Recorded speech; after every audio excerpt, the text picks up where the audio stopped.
We are live in 3, 2, 1, action. Action. Hello, everybody. Sunday night, which means we are moving through our Reign of Storms campaign, our Storm King's Thunder D&D 5e playthrough, and we have a lot to get into tonight. So I don't want to hold us down with like a long recap. But if you guys need to fill in anything that I may forget while I am recapping, please feel free to do so. But I digress.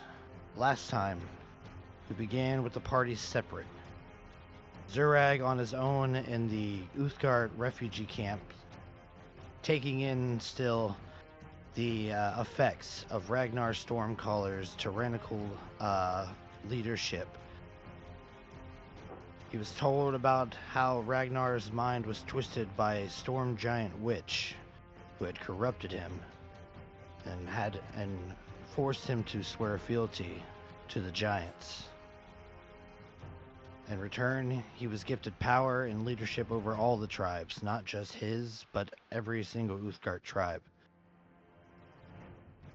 Because of this and because of his views on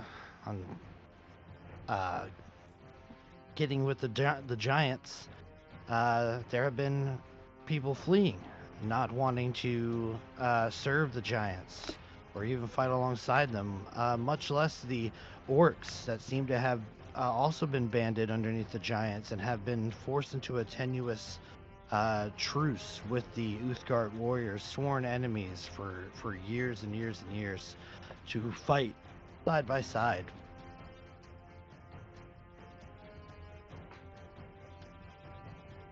Our party also reeled from the transformation of Merc and Ressig, whose body had just undergone a reincarnation spell.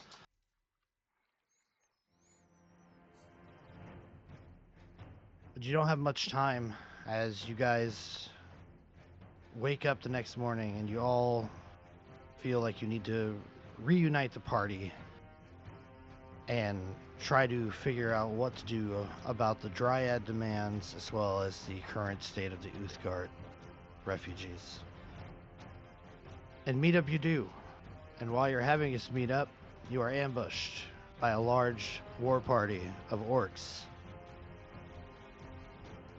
With all of your collective powers, as well as aided by the other Uthgard warriors, as well as your Treant escort, you're able to handily destroy this war party.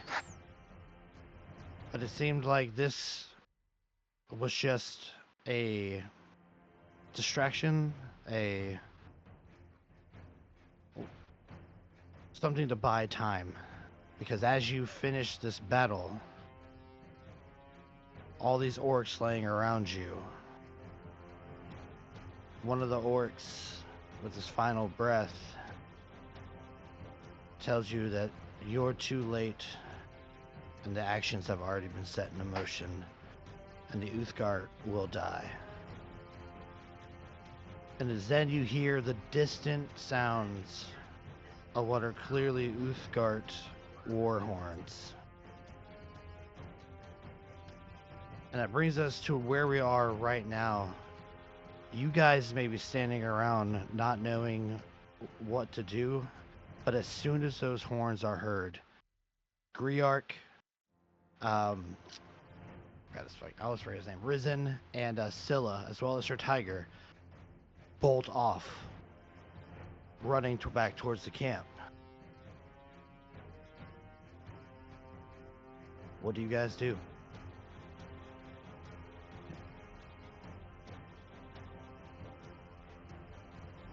I'm gonna chase after them, because I would know what that is too. I can scream to the party, they're under attack and they need our help. Let's move. Fresic will chase after Zureg. as fast as she can.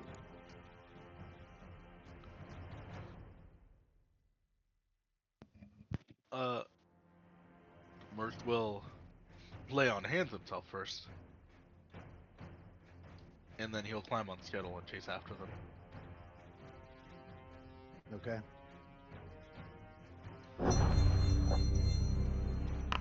Adelaide will go after them too.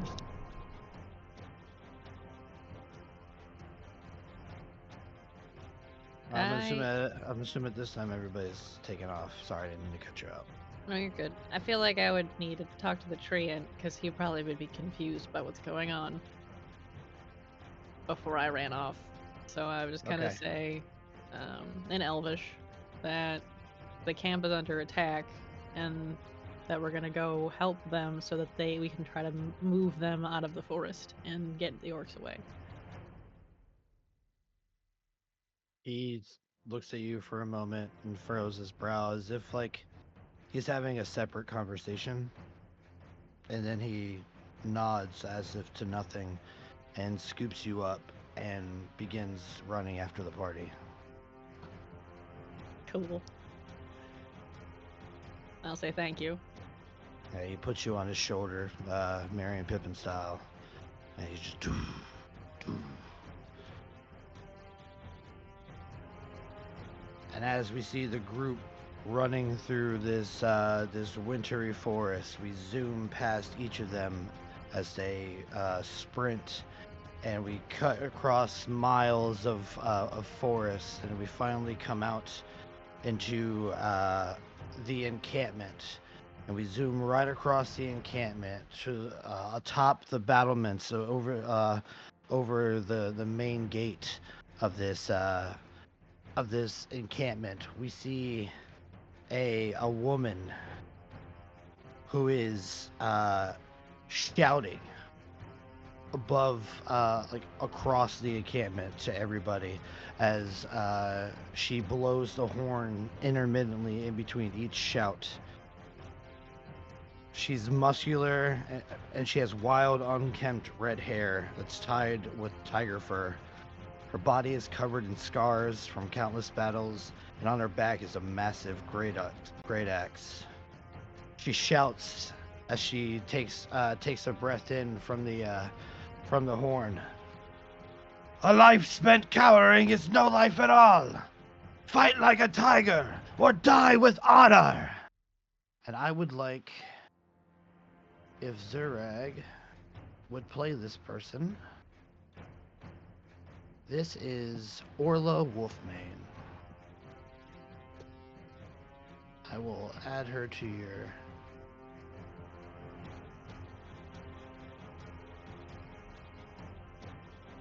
And I'm going to bring you guys over to...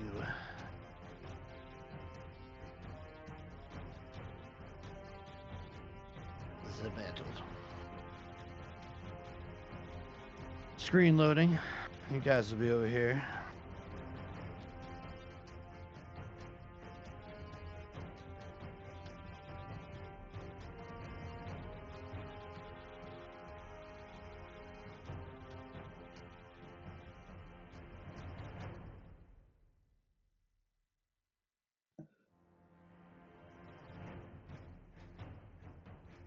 I like the name. Shit hits the fan.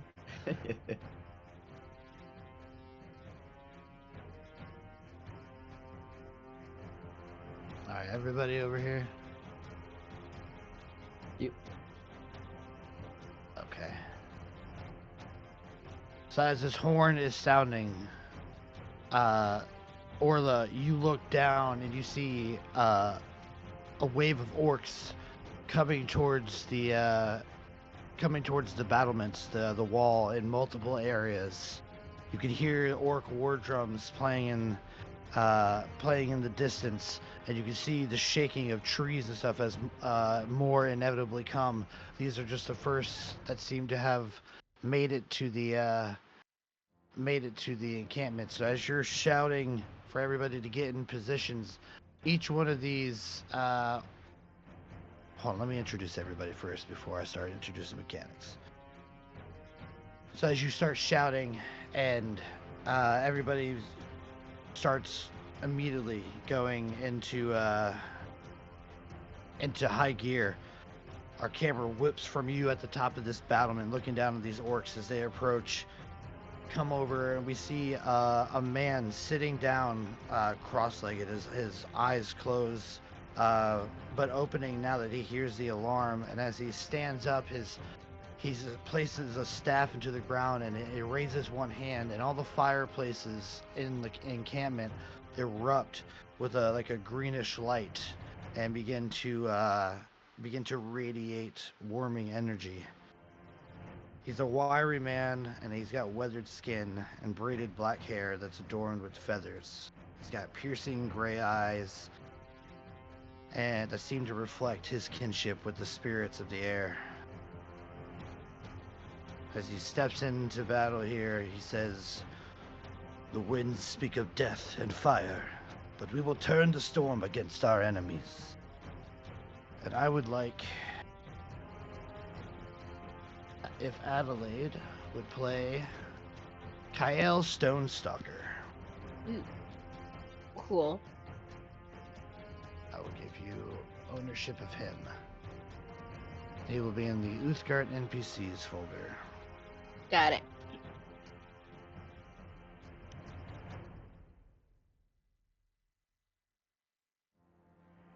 Let's see, is that outside? Yep.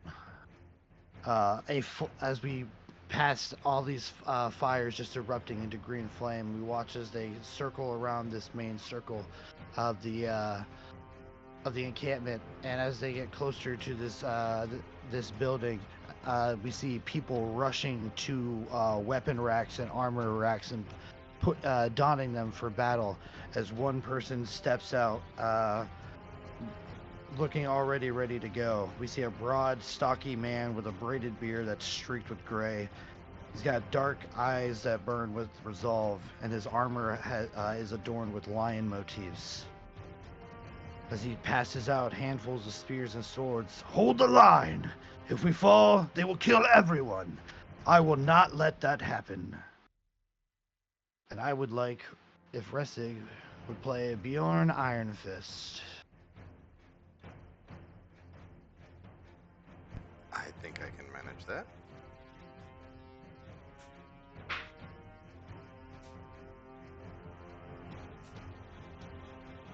Subsequently, across the courtyard, stepping in front of a large building, ushering in those who are too weak to fight into the stronghouse. We see a tall woman that's clad in shiny armor. Long blonde hair whips in the wind, and she has a resolute expression. Her elk hide cloak marks her tribal heritage, and she shouts out, "Stand firm! By the light of the gods, we shall drive these savages back!" And I would like Merc to play Sigrid Dawnblade. I think you can do that.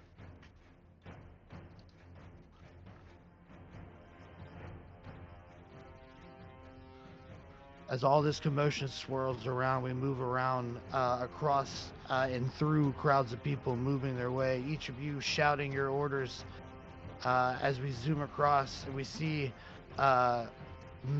bits of frost begin to gather up as they coalesce into a armored-like form atop this eastern watchtower. We see a pale woman with ice blue eyes and silver hair. Her fur-lined robes shimmer faintly with magical energy. As we zoom in on her face, she says, "The power of frost will quell the fire of our foes." And I would like for Millie to play Elena Frostbloom. Sounds good. You guys should all be able to access these character sheets now. Yep. Okay. So, now we got mechanics time. I'm gonna kind of list this a little slowly, so maybe if anybody wants to write them down or type along, you could help me remember them. Okay. Where are we at? Okay. Let's go back up.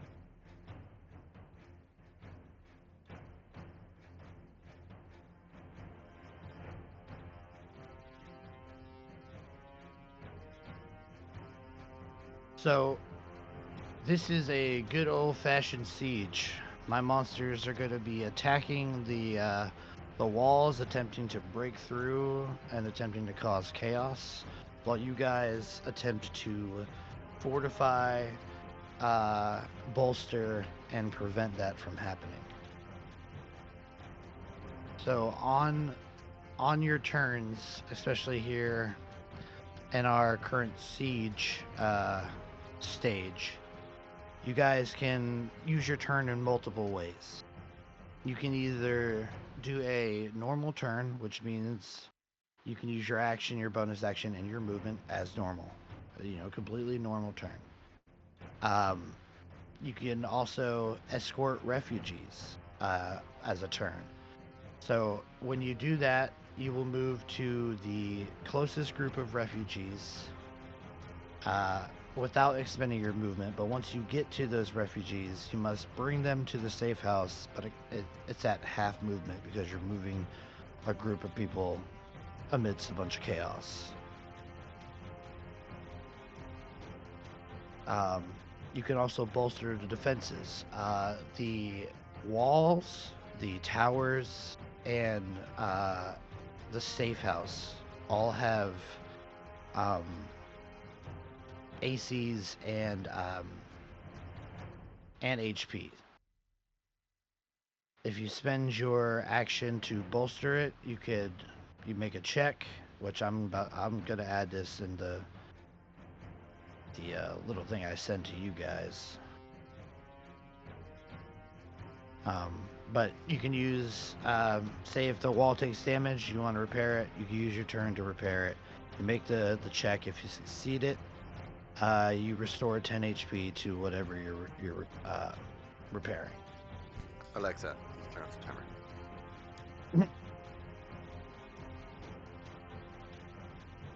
Sorry about that. Thought I was muted. No, you're fine. So yeah, the walls or the palisades themselves, the gate and the safe house, as well as the watchtowers, all have separate HPs and separate ACs, and stuff like that, and things that you can do to help them. You can also take special player actions. Now, this isn't going to come in handy until later, but each one of these fires that you see on here is acting as a healing spirit. They have 3 charges. So as an action, a player within 5 feet of the fire can heal 1d6 HP. So as a special player action, anybody who has spell slots can spend them at a fire to reignite all the fires. You restore 1 charge per spell slot, a maximum of 3 to each fire.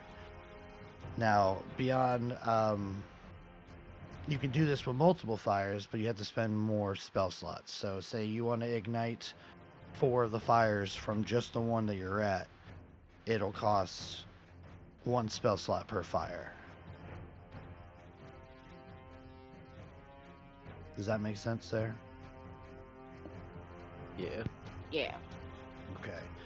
On the inverse, our marshals, they can use the emboldened leadership player action, special player action.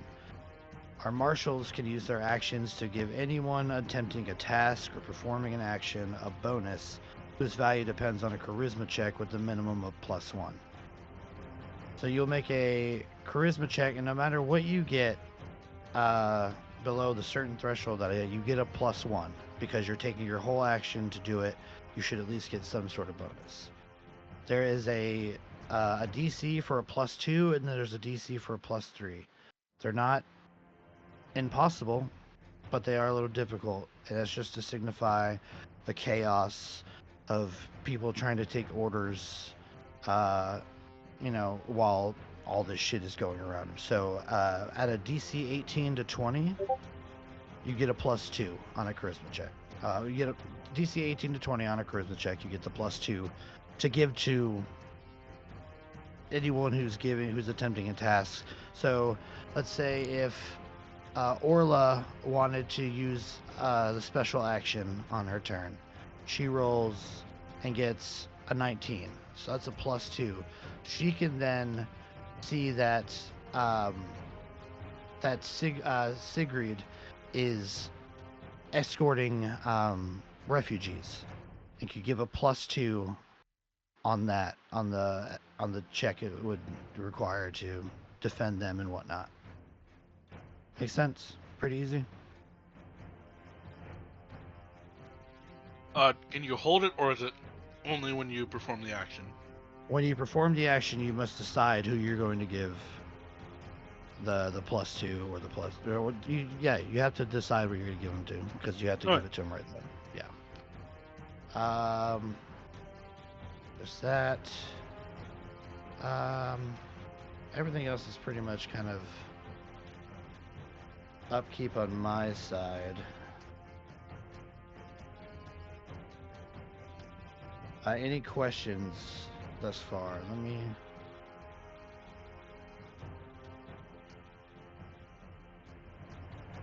give you this, and then you tell me.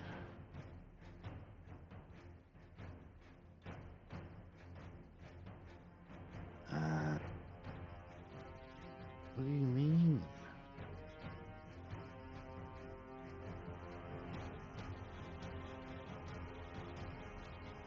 Your message cannot be delivered. This is usually because you don't share a server with the recipient. What? What do you mean?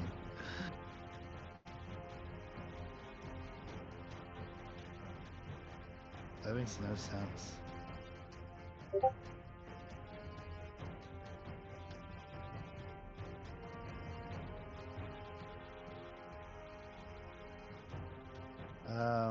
Well, I was trying to send this to you guys, but apparently I'm not in y'all's server. I wonder if it'll. This would be a huge fucking.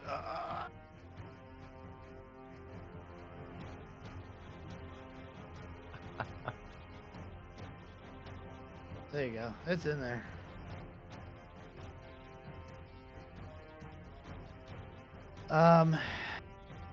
So every round there are orcs that are positioned beyond the siege lines that are firing flaming arrows at the camp.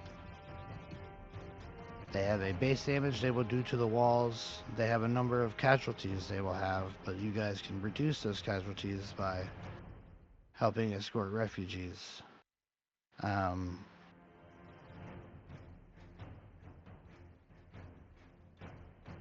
Let's see. Where did my notes go? Boom. On top of flaming arrows, there will also be catapults being shot over, big boulders being shot over by catapults that are mounted on ogres outside of the camp. You've seen this before in the siege of Golden Fields.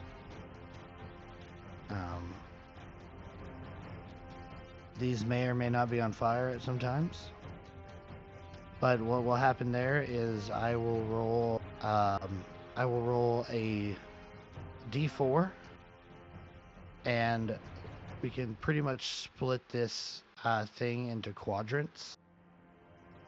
So first quadrant is here. It has this group of housings and whatnot. Second quadrant is over here where Bjorn and Loretta are.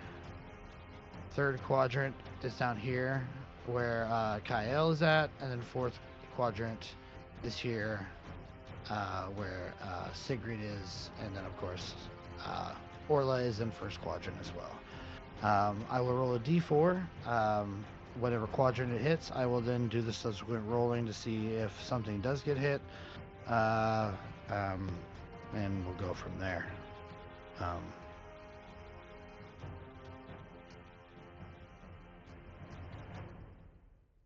This is definitely a you can't save everybody type of scenario, but it's definitely save as many people as you can. You guys can greatly increase your help here. Kara is going to be using her turn each turn to give everybody leadership, like inspiration, which essentially is going to allow you guys to roll an attack, saving throw, or a check with advantage once per turn. She will be doing that throughout the siege, well, until we get to a certain part. I need to put her on here so that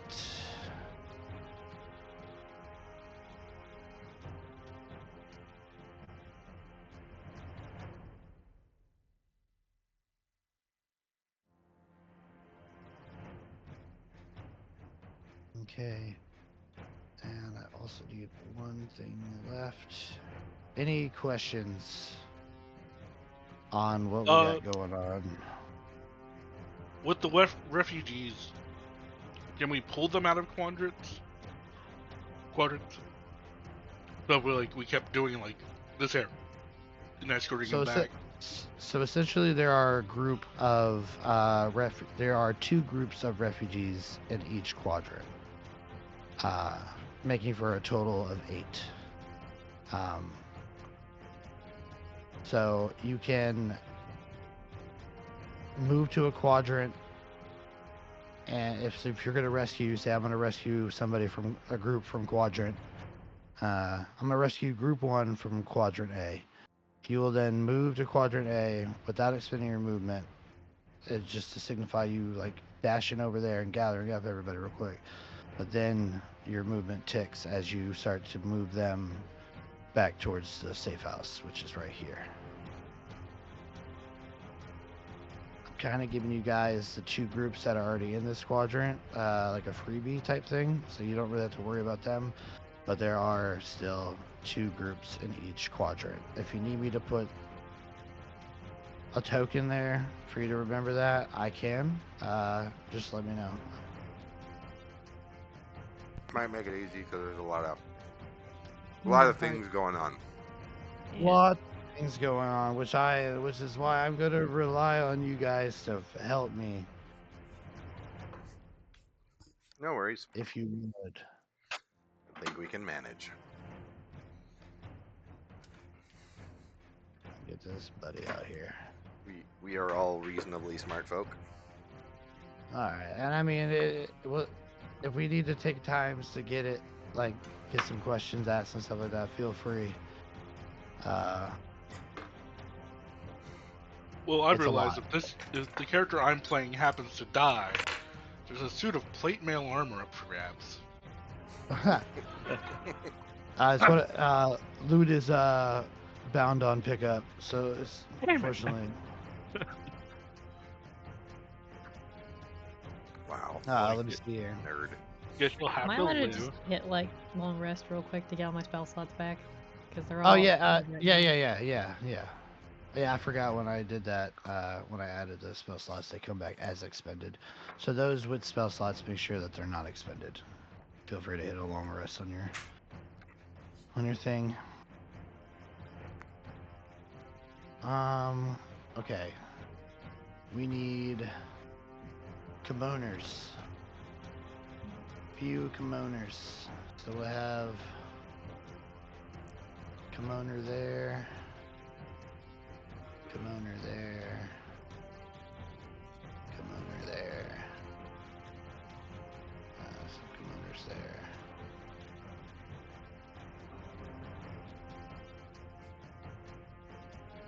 And then I won't even bother putting them in this other quadrant, just because, like I said, those will be freebies.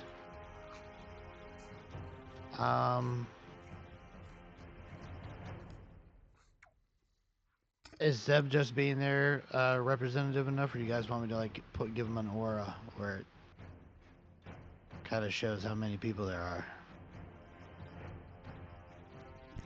I think that works for me. Yeah, just basically so we know that this group is still in this quadrant. Yeah. Okay. Cool beans. All right. Now there's like, if you're gonna escort somebody, you have, even if you're right next to the safe house, like you can't just be like, go there. Like you have to actively escort them and use your turn to escort them. Yeah. All right. Let's see. We have things going on there. So it's initiative 20.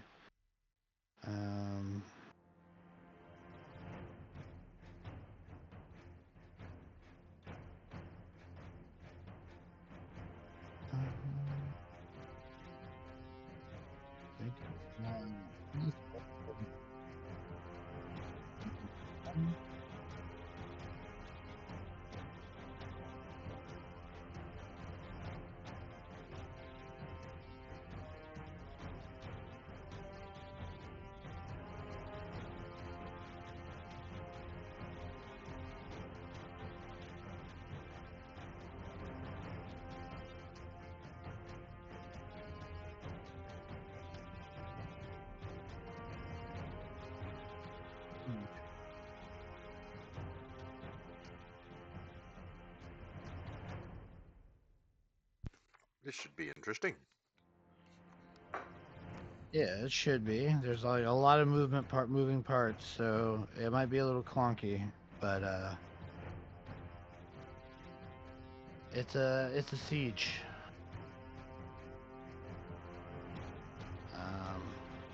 Okay. Real quick. Yeah. I just noticed my character has 10 HP. Oh, that is wrong. You should have way more than that.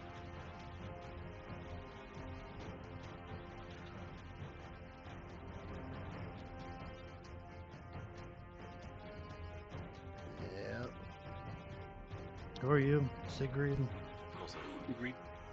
my guy has great weapon fighting, but he's rocking a one-handed weapon and a shield. He should also have a great sword. Okay. I will. Sigrid should actually have that many. There you go. Your magic. Everybody else's HP where it should be. I Yeah. have 92, so I'm assuming yes. Yep. So, well, Oh, I that's did- too much. It did not refresh for me. Don't worry. Vader will make sure that it goes away. Said it didn't refresh for you. Yeah, it's still saying 10. Or am I blind? Well, X out of it and double click your token again. There we go. Thank you. Okay. Everybody's good there. Okay. Let's see here. When do my orcs need to go?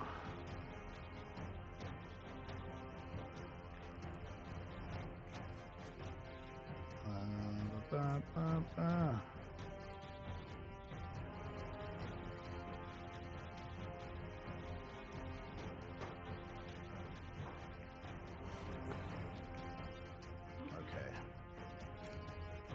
Roll up.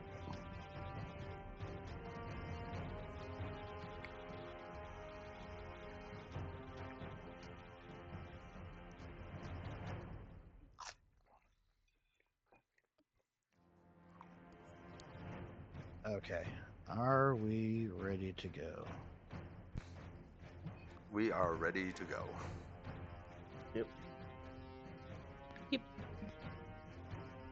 Ready to rumble even. Okay. well, then let's rumble.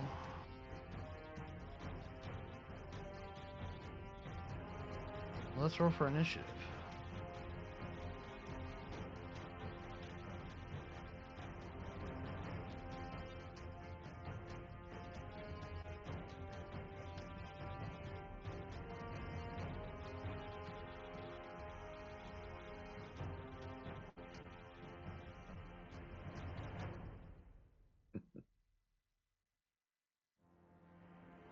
Then I need a guess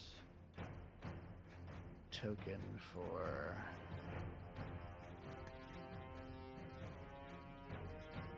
this boy over here.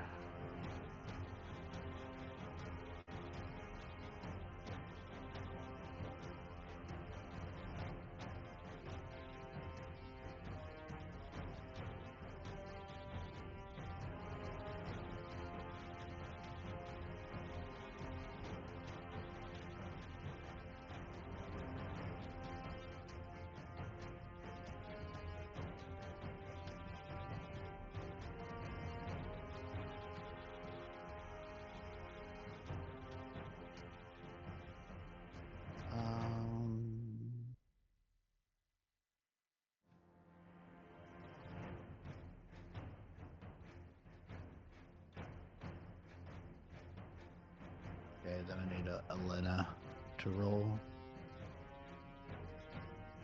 I did. It's not popping up though. Hmm.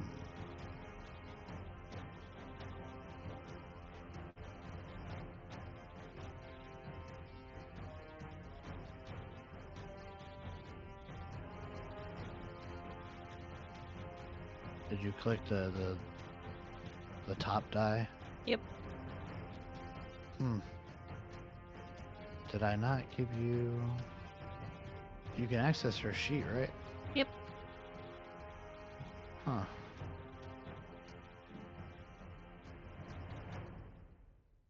Well, I just clicked it.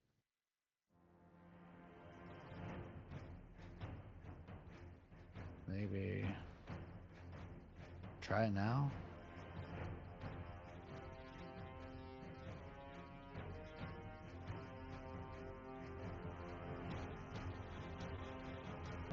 Oh, it worked now. It's weird.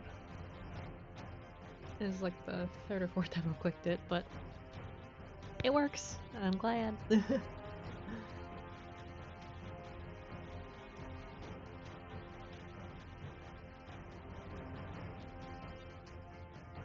All right.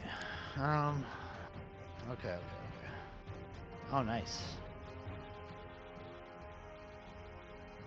All right. So let's begin.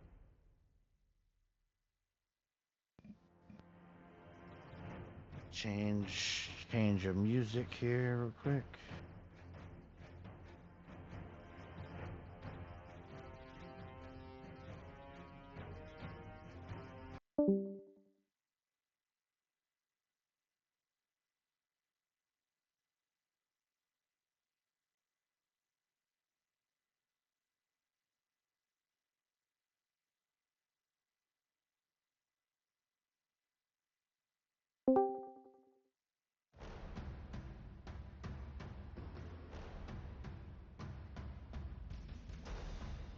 Okie dokie. So, Elena, you are atop this eastern watchtower. It stands about 20 feet off the ground. You are on top of it. Over from this, you can see over the walls, just barely, as this group of orcs loops their way in towards the walls. You can see a number of them pushing up in the back as well. You have the walls are 10 feet tall, so you are 10 feet above them. But you also have angle and distance to worry about if you're casting spells at anything beyond these gates at the moment. Okay. You have people around you all yelling and swarming around. There are people who are trying to make their way to the safe house, as well as people who are trying to ready themselves and grab weapons to aid the fight. What do you do? So you said I have to worry about angle and stuff, right? Yes. So how does that play in? So like, let's say hypothetically speaking, I'm gonna throw like a firebolt, which is 120 feet, which I can hit pretty much anything except for over here. I can hit like up to this distance. Anybody here? Anybody that you are firing right now at this at their immediate location where my orcs are at, will be let's just say like partial cover, so they'll have a bonus to their AC for you to hit them. Okay.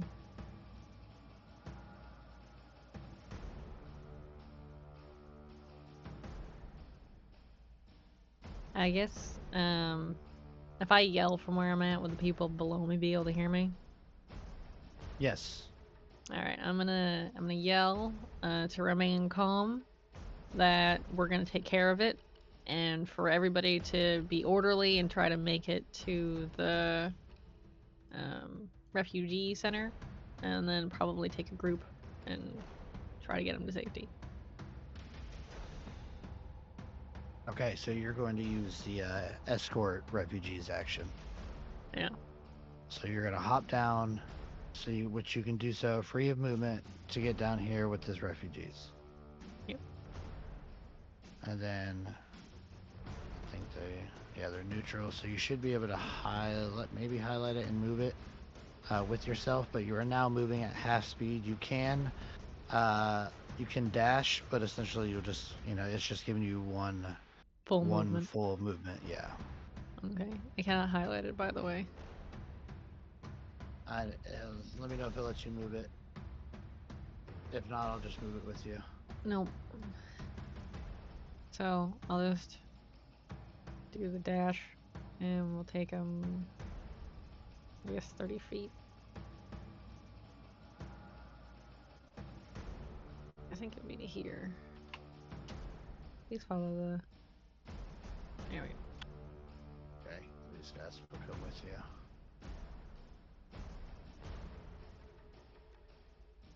No, You are still in that second quadrant, but you are on your way towards that. Okay, I'm going to roll a d4 now, and we're gonna see which quadrant gets assailed as arrows and catapults fly over. Actually, can I ask a question? Even though, Yes. like, we're not, I'm still gonna do this. Where are the catapults and stuff located? Is that where the fire-looking thing is? That's just in their general direction. But can we see them from where we are? Not really. Okay. Yeah, the things that are coming up to the edge are like, I mean, we've all seen Lord of the Rings. This is your Helm's Deep moment, essentially. Okay. I just wanted to ask for future reference. I know it.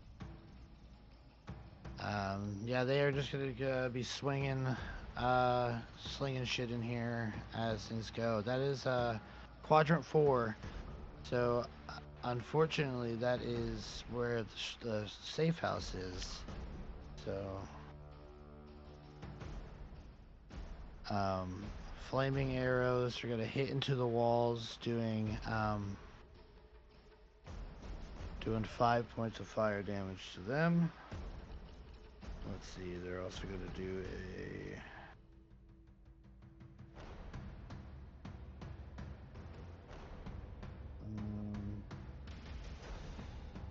so I'm going to roll a d6 for casualties. Okay. As the first wave of burning arrows come sailing into the encampment, they start impacting into the ground around the stronghold, and they hit one of the refugees, and he falls to the ground. A burning arrow stuck in his back. Then there's going to be a catapult coming over.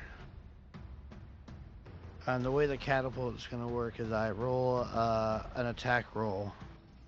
And whoever's AC it is the closest to, if there's somebody in there, or the stronghouse, is who it hits. So right now there's 2 people in there. So if I get closer or greater than Sigrid's, then it's going to come right at her. If I get closer to the stronghouse, it's going to hit the stronghouse. Anywhere else, it just impacts and may cause some runoff damage. Where are you, my catapults? One other question. What do we know, like from our character's perspective? Like, would we know which direction we were coming in from? North, south, east, west? This is the front gate. So we Up left here. through there. You guys left through the rear gate, Okay. but the orcs are coming in from the front gate. So you Okay. guys, the party, are coming up from the southeast. You will not be here for quite some time. Right. Just Okay. curious. Curiosities. Okay, so that is a 15. What is your AC, Sigrid? 18. 18. And I've given you guys the AC of the safe house, which is 14. So this thing is actually going to impact into the safe house. I will need you guys to keep track of at least this this HP. It has 200 and its AC is 14. I had a question about this. With the arrows and all the attacks, if we're in the quadrant, can we choose to take it or lower our AC? So it would hit us instead? If you're trying to stand in front of the catapult, I will absolutely allow you to do that. Yeah, we're doing that. Okay. I don't think Sigrid would let the refugee center get burned down as a paladin. I like it. Well, here it comes. You take 18 points of damage as you step up in front of this boulder that's come flying over. It smashes into you and you like slide back in the dirt and the mud, but you are able to shrug it off to the side, feeling the impact still kind of shaking through your body. But you have successfully protected the safe house. Okay. Alright, not so bad so far. We only lost one guy and no damage to the thing yet. The things are burning. Okay. Orla Wolfmane, that is your turn. Alright. Orla, seeing everything approaching from this side, she's gonna hop down and try to get everybody away from the front gate. If they make their way through, she wants everybody, all the commoners, to be as far away as possible. So she's gonna help escort the closest one to her, Okay. south. Did you say it was free movement to go to her, or to Yeah, the to commoner? your closest one, which would be this one. Okay. And then from there, it is you move at half movement, but you can dash, so you just move one full complement of movement. Got 40, so. And down to the fire. Okay.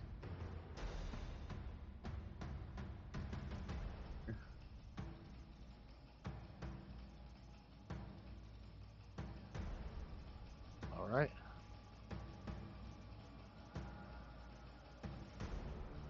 Dun. All right. Okay, that was your turn. Now these orcs are gonna start attacking the walls. I'm just gonna have the groups of them go at the same time. No, I won't. So you guys know that each 20-foot section of the wall has 100 HP, and their AC is 13. They have a bit of vulnerability damage.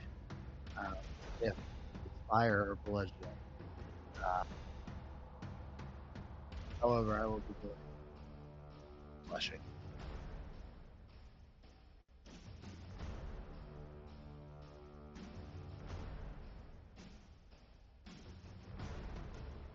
Junior.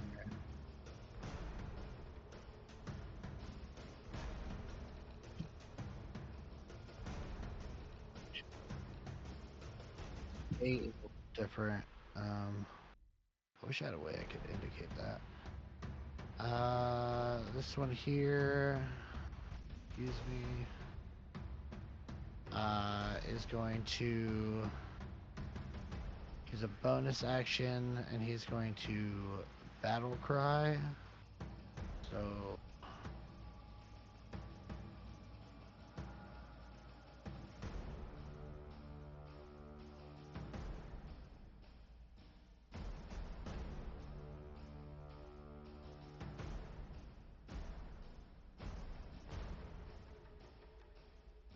so just the two guys around him, it looks like, are going to benefit from it.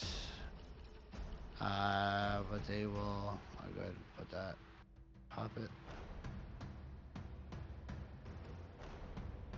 Gotta gain that.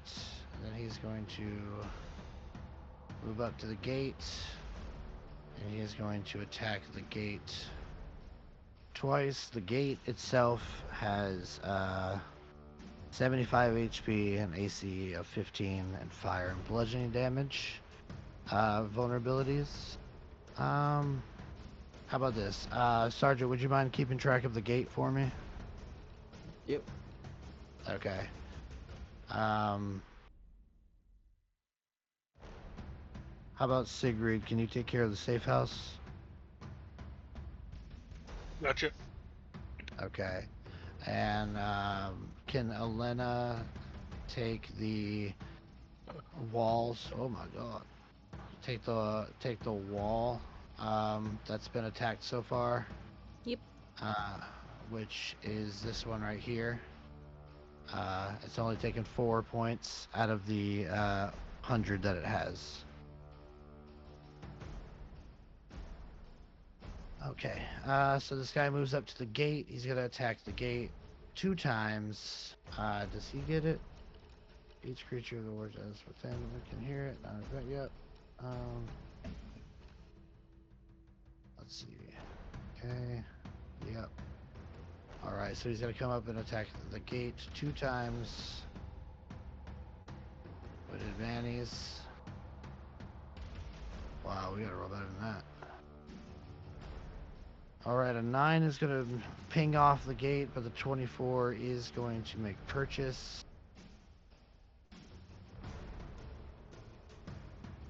That is 17 points of slashing damage to the gate.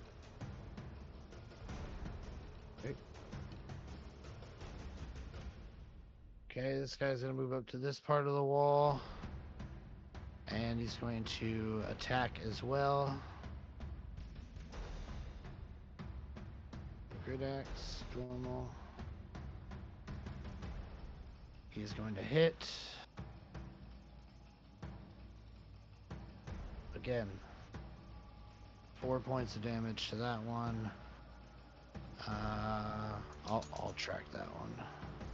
I can do it. I got an Excel sheet running. Okay. Yeah. Well, that one's at 96 as well. Okay. Okay. This guy here is gonna move up to the gate, and he's gonna attack with advantage. He's gonna hit the gate.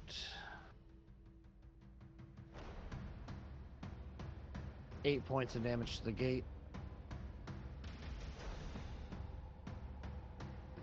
Bjorn Iron Fist, that is your turn. Alrighty then. Let's zoom way in. There's a group of commoners over here on the far side. I will Correct. go to them and start. Where can I get to? Basically there. Or I guess I'd have to navigate around the tents and stuff.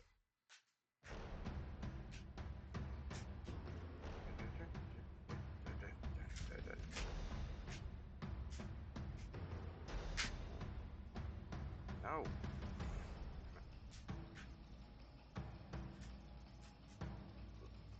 There, with a dash. Okay. Here they come. Ah! They run real fast. And I don't have any bonus action stuff, so that's me. Okay. This orc is going to move up to the gate as well, and he is going to start pounding on the gates with advantage. He's going to do some more damage to the gate. Ones and fives. 8 points of damage more to the gate. Alright. Alright, Kyle Stonestalker, that is your turn. I'm going to go to these commoners and then bring them to the safe house. So, 10,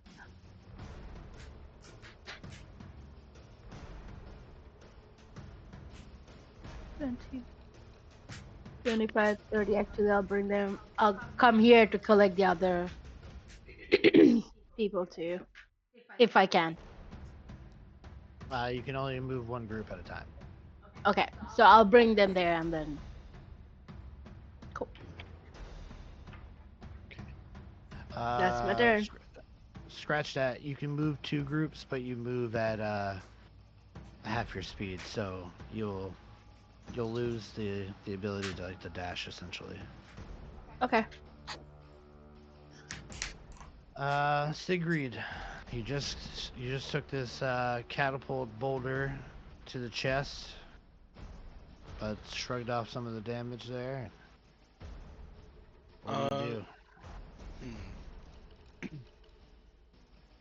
Well, there's one group of commoners left, so we'll do it. We'll go up to this group of commoners.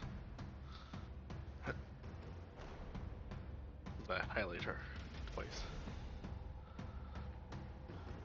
And then we will dash with them. So we will go back to 20 feet of movement because plate armor.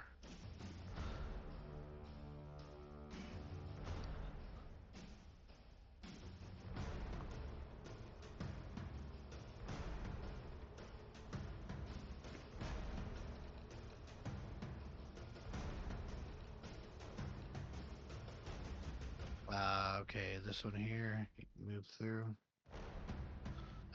You gotta account for terrain. Oh, I figured that gap was kind of big enough. Nah, for one person, yeah, it'll slow you down significantly if you wanna move them single-filedly. It'd be better to go either to the right or to the left and circle around.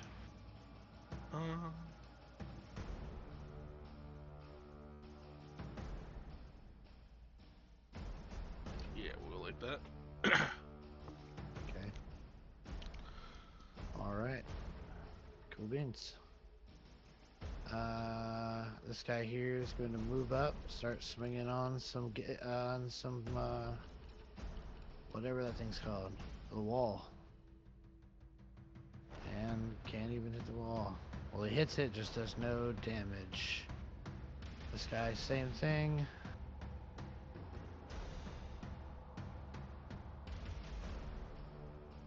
That time he hits it.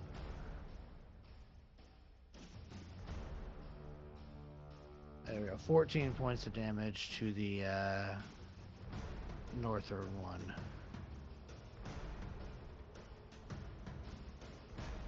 Copy that, Shadow. Yep. 14 damage, you to said? this one up here. Yep. Okay. Alright. Kara is going to use her turn at the end of the round to embolden everybody. Everybody will have a at least a +1 here. She's going to do a charisma check. Pow. She's going to do it with advantage. Unfortunately, she does not get the DC, so everybody will have a +1 to whatever they decide to do next. Okay.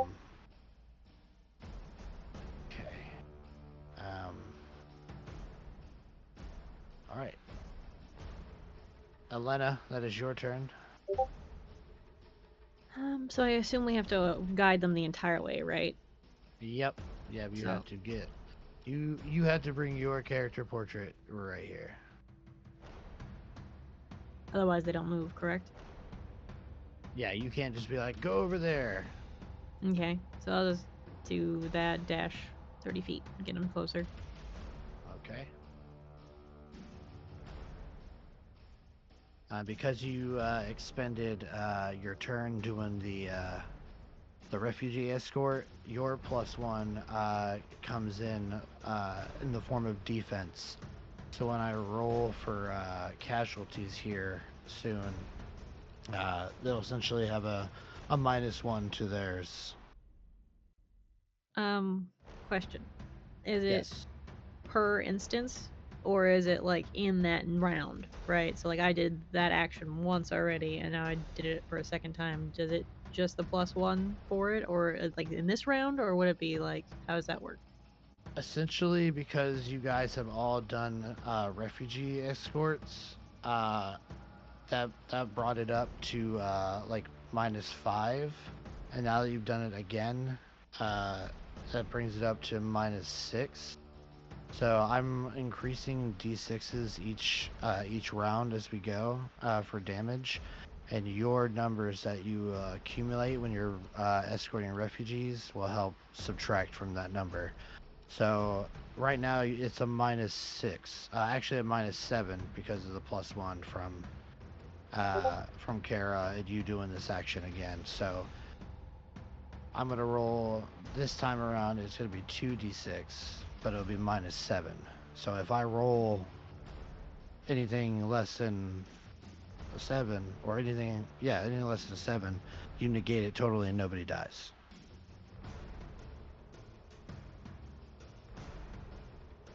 Okay. Okay. So here we go. Everybody remember what quadrant you're in? Essentially where Kara is the what the hell is that thing? Where all the points collide. So from her left to her right is the line, from above her and behind her is the line. So we're mostly in 3. That's what it looks like. Okay. Here we go. Here comes some arrows. Let's roll a d4 here. 2. All right. So the buildings and the wall are susceptible here. I'm gonna roll my catapult here. Hitting the armory would be bad. That's gonna hit the armory.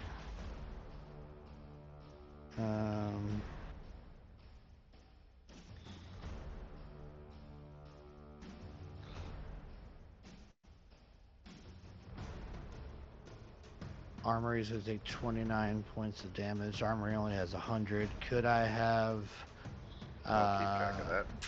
I have an Thank Excel you. sheet that's on Google Drive that is tracking all of it in real time. If anybody wants to click on that, they can just Oh, keep up with it. you're a saint. Thank you. I do what I can. I like Excel. Well, it helps me greatly. Okay, that's. Oh, now we need to roll for casualties. Here we go. This is a -7. I rolled 7 exactly, so what you guys got is canceled out, and now it just kind of like resets back to 0. So as long as you continue doing escorts and stuff, you'll be adding to that number continuously. Let's see, Orla, that is your turn.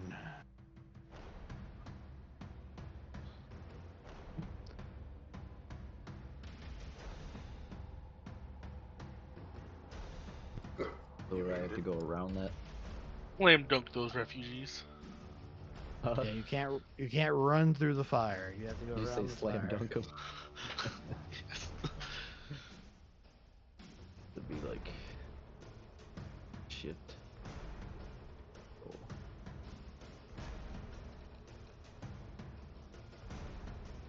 So I'd be able to get like right there, maybe. Yeah, With a that equals dash. all your that equals all your movement. Yeah.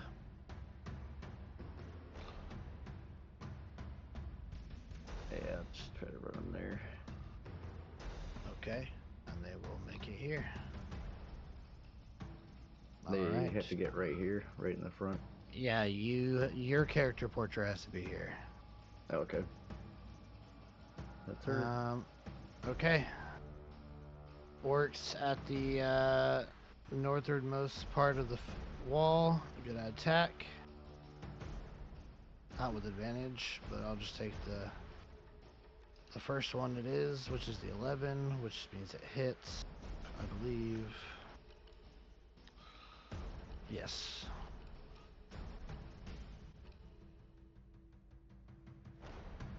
Good lord. Five more points of damage to the northern wall. Alright, this guy at the gate is going to take 2 attacks.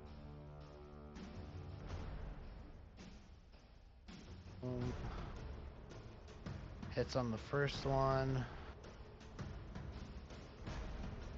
Hits on the second one. Does damage 2 times. And does 27 points of damage to the gate.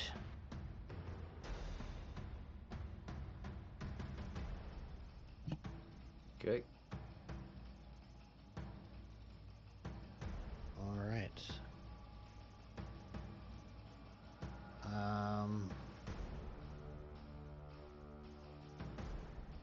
That's what I needed. I need him on.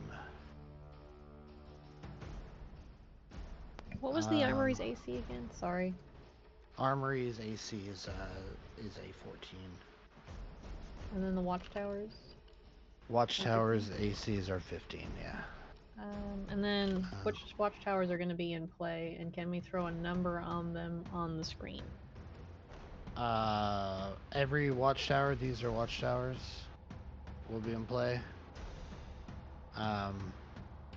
People have just not got to them yet. Okay. Okay. I need to add 1 person here. I'm just gonna use the bear, so I don't have to add too many.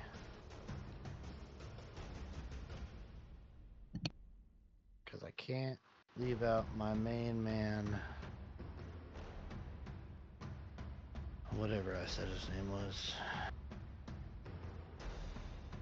Bandier.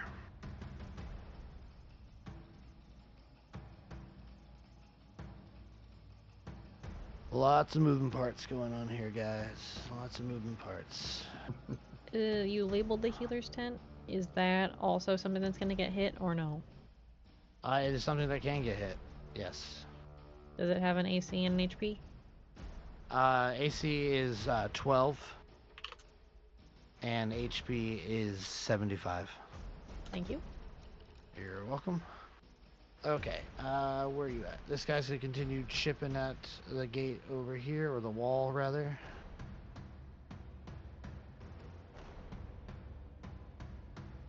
The wall here. Attack. Normal. Wow. Bounces off, not able to get impact, just a little chip of wood comes off. No significant damage at all. His buddy laughs at him. This guy's gonna attack the gate. Hits the gate.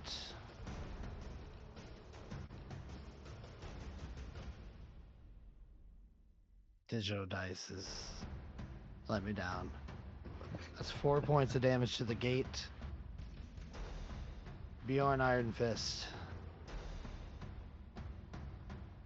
Alrighty then. Continuing the same. Boop.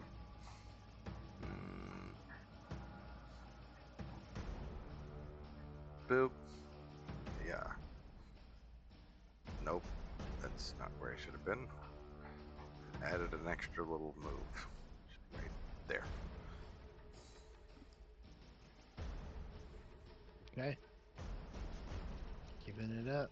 Alright, so that's one from Orla, one from you. Okay. Orcs back at the top here, attacking the gate again. How's that gate looking there, Sergeant? Not good. Hitting again. Ain't got nobody up there to bolster it.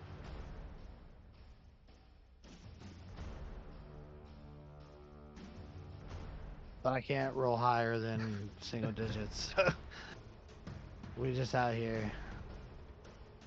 6 points of damage. It's very close. Okay. The orcs are gently massaging the gate to breaking. Alright, Kael, that's your turn. I'm gonna try to escort both these people. So you said I could only move 15 feet. I'll move Correct. 10, 15. Alright, and they are coming behind you. Hmm. Adventurer. Alright. Oh, that is 15. Bad. Okay, so this I'm going to use as a reinforcement initiative.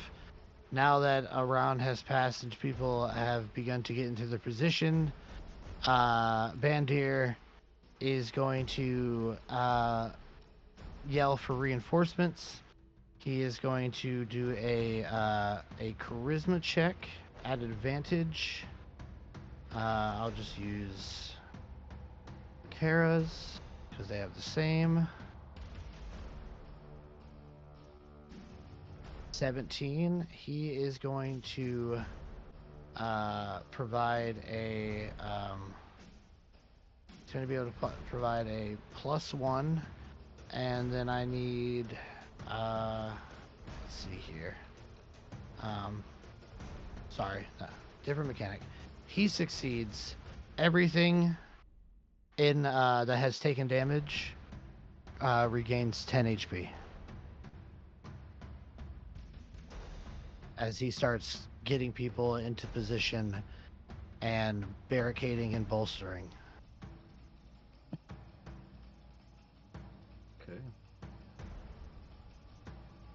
That is what Bandir, aka this brown bear, will be doing at initiative 10. He will be making guidance rolls to try and reinforce everything, which you guys can help with by doing your own checks. But right now, everybody is focusing on getting these refugees into safety, which might be the best move. Sigrid Dawnblade. We go. 20 feet. Ah! Okay, I like it. Keeping it moving. Work over here on the leftmost wall.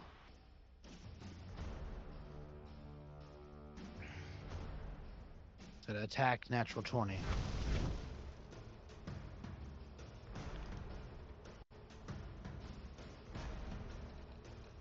Alright, he does 23 points of damage to this lefternmost wall. I don't know what you have them labeled as, but it's that one. Okay. Northernmost wall. It's going to attack as well.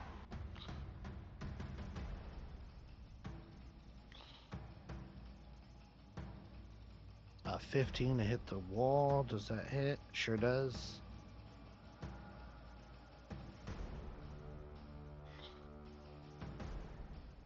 And another single digit. 7 points of damage to the northernmost wall. Okay. Alright, Kara is going to do a charisma check. At advantage. High, there we go. She is going to give everybody where are you at? A +3 to their bolstering. So now that you guys, each of you that have moved, doing your escort refugees action, giving it a +1 each time you do, now have a +3 on top of that.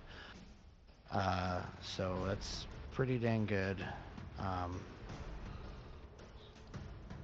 Okay. Why did I minimize it? Alrighty. That's her round. Okay, Elena. All right, let's get these guys home, shall we? Let's take them the remainder of the distance. So I have to stand in like a specific square, or as long as you're in. Can I do that? Perfect. Your group goes, yay, thank you, and they run inside. And Safe. they are now safe. And this one like represents about 10 to 15, maybe even more people. So huge moves getting them into the safe house. And that'll give because you got them to the safe house this turn, that'll give a +2. So with Kara, that's a +5, and then everybody else has moved, so that's +4 more, so that's 9. You guys have a +9. So essentially, when I roll my damage here, there'll be a minus to casualties. Alright, here we go. Quadrants. 3, which is going to have Bjorn and Kyle. So, let's see here. I will roll 3d6 this time. This will be the minus the 9 that you guys have given. No casualties this round. Well, let's see what happens with a catapult coming in. Again, whoever's AC I hit closest to is the one who gets hit. If it's nobody, it's one of the buildings, aka the healer's tent. That's a 12. I'm an 18. 14. 14, and the healer's tent is, what is? You said it was exactly 12. Okay, so the healer's tent is getting hit. 21 points of damage to the healer's kit, or the healer's tent, rather. It doesn't take off the 9. It only takes that off the arrows. Yeah, the refugee bonus is for the arrows. Okay. And the arrows are also doing like damage to the walls, or like impacting into the walls, or like little fires on them and stuff like that. But it's only at a rate of 5 damage per round, so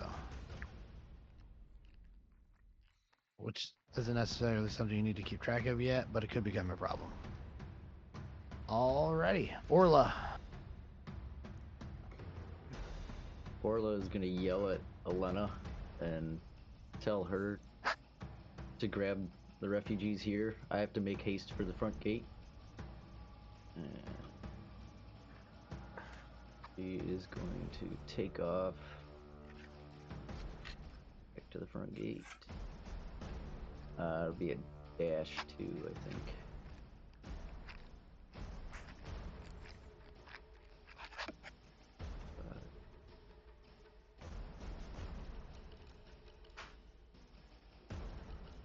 Okay. I got a little Matt. bit more, sorry. Oh, you're good. You got, I think she gets right there. yeah. Yeah, you got a lot of movement. Very good. So you get your group close to the doors. Shout out at Elena to lead them the rest of the way. Without answering, you turn back and run towards the gate. You see just impacts of wood flying out as the axes are just impacting into it.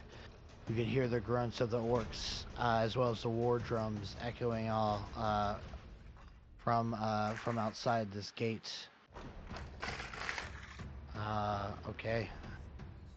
This orc up here is gonna attack. Gonna hit.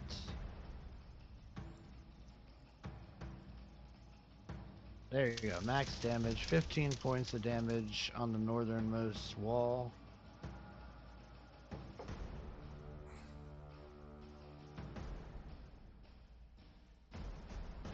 Okay. Okay. On the gate, the war chief himself gonna make 2 attacks.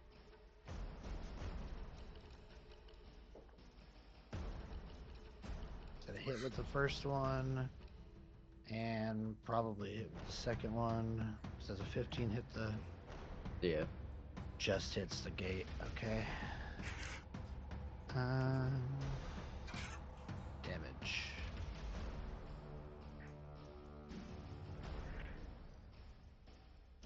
Oof.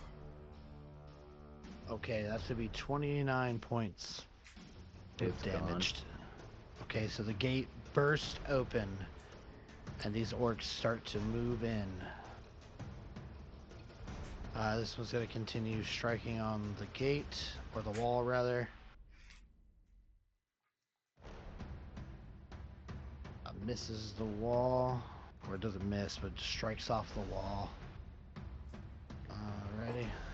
This guy's gonna come in right into melee with Orla.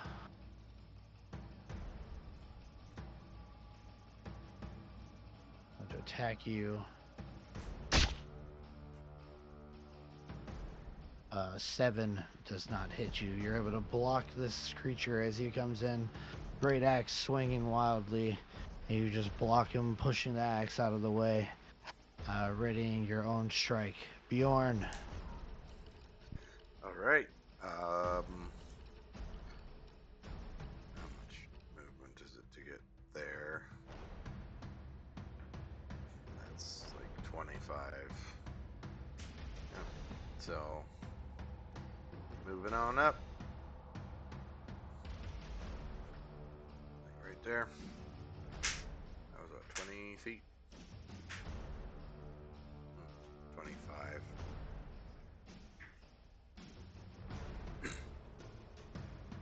So I'll escort the guys up and in. They'll get in. And then I got 5 more feet of my movement. I will start running back towards the gate. Okay. Alrighty. This guy's gonna come in as well. Get into melee with Orla. Attack her with advantage. That time I'm gonna hit you with a 22. Yep. And that'll be 13 points of damage. You are not resistant to it yet because you are not raging. So just click the 2 and then apply. And it should apply you directly. Yeah, it did. Okay. Cool beans. Kyle.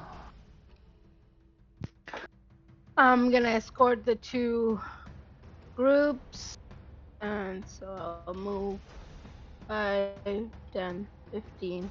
Is that good, or should I move a little closer next turn? I will allow that right there. You are one square there, so your groups get in as well. Perfect.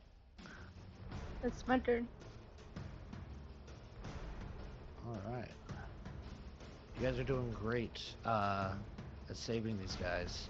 I'm gonna roll a charisma check for Bandir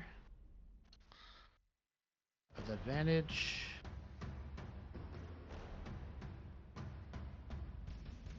All right, he's going to pass. Everything is going to regain 10 HP, including the gate. They start barricading it. So they've cut off this orc war chief and the orcs here. Alrighty. Sigrid Dawnblade. Alright, Sigrid will do her dash 20.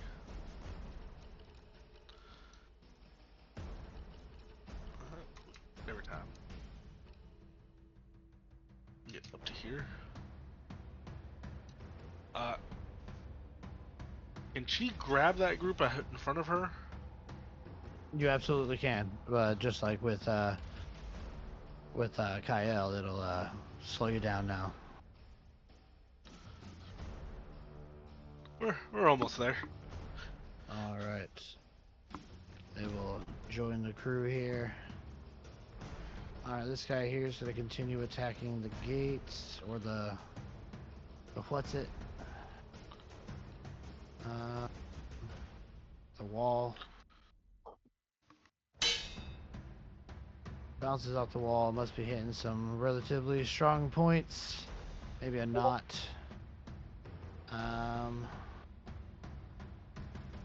Okay, that is going to be a normal attack on the northernmost parts. Gonna hit. For a total of 9 points of damage to the wall, the northernmost wall. This one up here. Okay. Kara, now seeing that there is a breach, is going to dash fully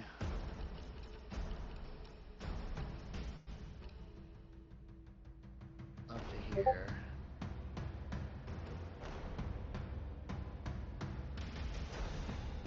She's going to provide some help. Alrighty. Alright, Elena. You have deposited your group, and a bunch of other groups have made it successfully. There's only, looks like 2 groups left. And then everybody, at least on the outside, will be accounted for. And then it's all hands on deck to defend the gate. So I got yelled at to finish up the run, but are we allowed to move 1 group or 2 groups at a time? Well, it looks like Sigrid has scooped up the other group that was left by Orla, so it frees you up to do whatever you want. All right. I'm going to try to get a bit closer to what's going on. Hang on, I'm gonna zoom in so I can see distance better.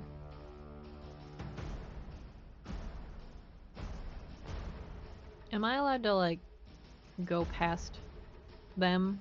I assume not, right? Because, like, there's gonna be a huge group of people. It'll be hard to move. Yeah, it'll slow you down. You might be able to hop the fence easy. That's what I was wondering. Can I hop the fence? Yeah. Okay, I'm just gonna go 30 feet this way. And from where I am currently, would you argue that I could go through those buildings with an attack or no? You would have a harder time hitting it, but you could still attempt it. They have essentially 3/4 cover. Okay. So they have a +5 to their AC right now.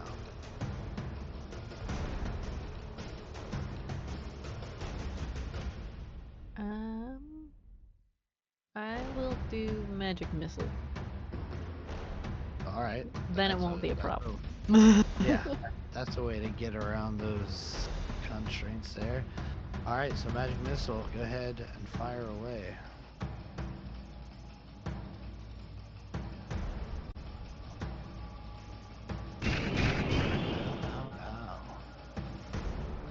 It should be 3d4, right?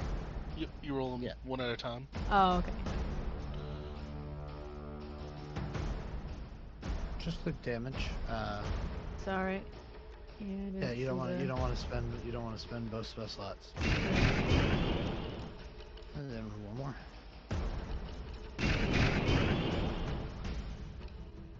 All right. So 10 points of damage.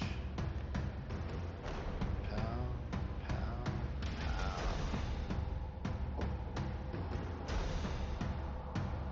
As Kara and Orla form up as melee fighters, these magical bolts of energy sail through the air and impact into the orc who is readying himself for a melee fight, not expecting these magical missiles to come barreling through and striking nothing else but him.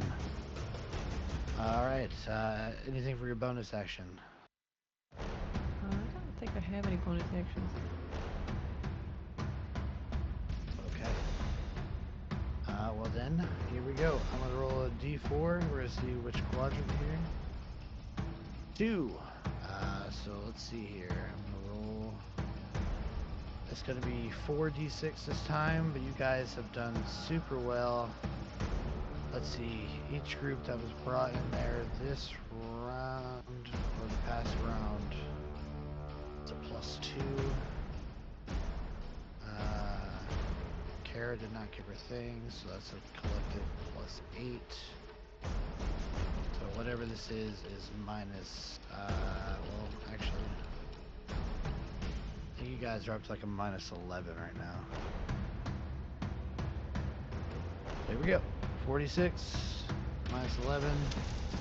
Only two people die. I take some arrows. And then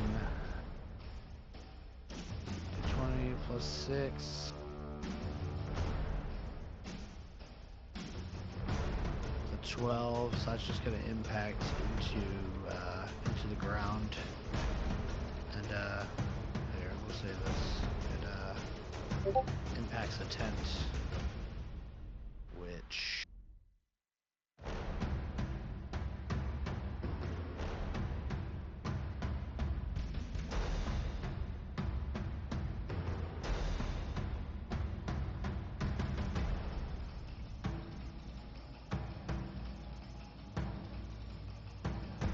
That's cool. yes, it's on fire.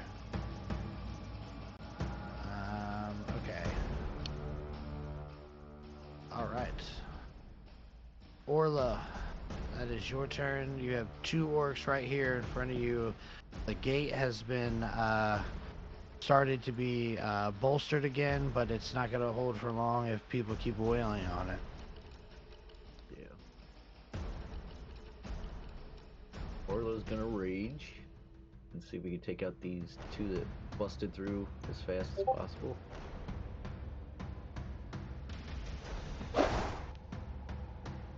Lets out a battle cry as she swings recklessly into her foes.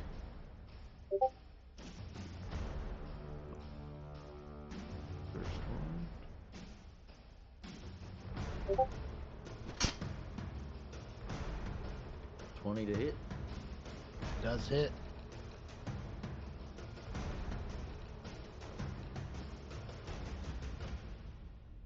$9 points of damage. You slice into him, rendering him dead. Right. Second attack.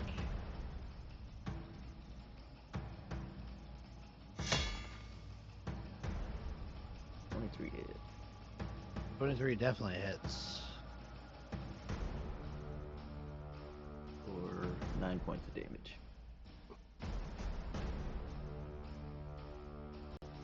Points of damage plus the extra bleed damage there from the cleave attack. Alright, anything else? Just a question. Yep. Did you say, is she supposed to be a great weapons master too, or no? Does she have it? No. I just know you said that Wrestling's character had it right. Yeah. No, I haven't brought up any fighting. Oh, Yeah. fighting. Okay. Yeah. All right, never mind. No, you're good. She's got her other thing. Okay. Okay. Let's keep it going. This guy's gonna continue attacking the wall. Keep weakening the fortifications here. There's a 21 to hit the wall. It's definitely gonna hit. Alright. 6 points of attacking damage on that wall. How's that wall looking? Whoever's keeping track of that. This one up here. It's still got 65. No, okay. Yeah, that's because I'm rolling like 2s. Alright, well the war chief has to spend an attack on the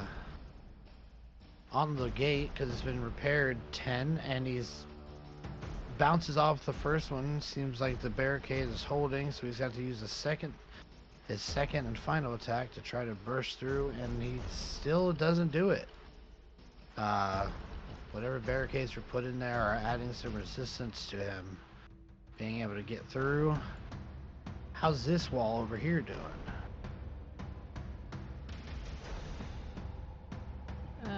93. Jesus. Yeah, the bolster helped a lot. Alright, well here comes some dammies. That's going to be 13 points of damage to that wall. Okay. This guy here is going to attack Orla.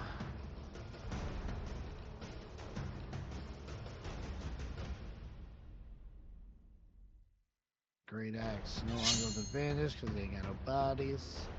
And he's gonna miss. Floundering out here by himself, Bjorn Iron Fist. Alright, then. Not having people. He's just gonna run like a bat out of hell.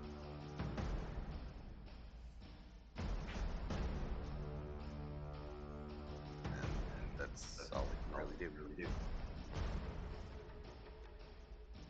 Okay. That guy's dead. Kyle. Kyle's gonna move a little bit further forward. 5, 10, 15. Wait, where am I going? Hold on, sorry. 5, 10, 15, 20, 25. 30. Whatever. And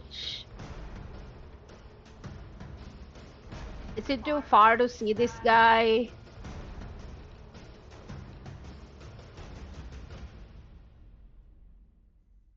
From where I am? Because there's like houses and huts and stuff. Yeah, you'd have a hard time.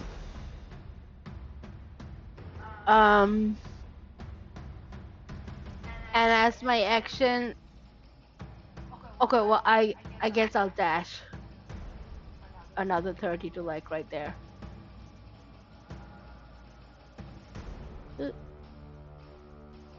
Yeah. And that'll be my turn. Alright, Bandir is going to do a charisma check at advantage to try to bolster. It's not going to be able to do it this round, unfortunately. So no bolster this round. Sigrid, that is your turn. You have 2 groups, the 2 final groups.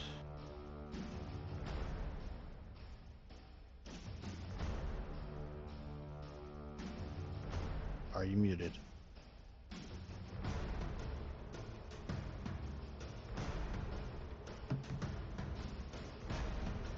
Merc, Chug, anybody? I'm here. Sorry, my It's your brain just turn. shut off. Alright. I'll turn it I'm back here. on. You forgot who you were, didn't you? I completely forgot who I was. Yeah, we're gonna try to slam dunk the refugees. Okay, and you move them, and you get them to there successfully. Can I still action dash after that? No. That would have used all your. It's your action to escort the refugees. Like it's your turn to escort your refugees. Okay. Well, I will still bonus action real quick. Throw out a shield of faith. Okay.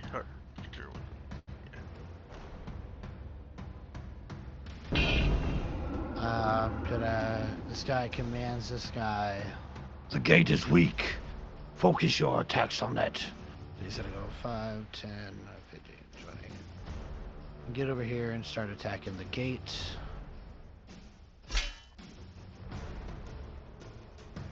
$15 to hit the gate.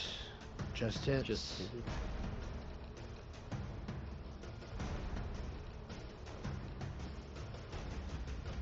$13 points of damage to the gate.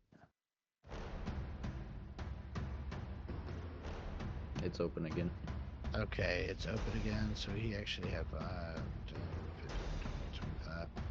He's actually going to come in, slicing down people as he goes into here. That's as far as he can get. This guy is same thing. 5, 10, 15, 20,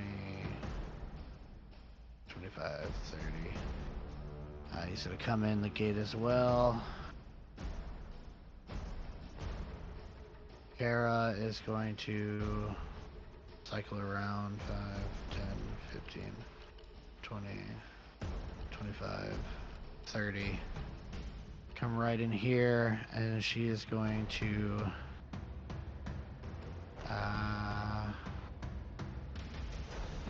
she's just gonna try and she will rage first as a bonus action. And then she will attack twice with her bear claw axe. She will do so at the wounded one first.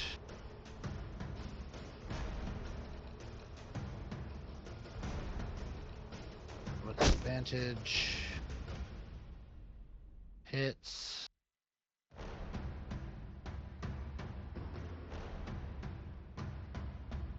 Which should kill that guy. Yep, kills that guy.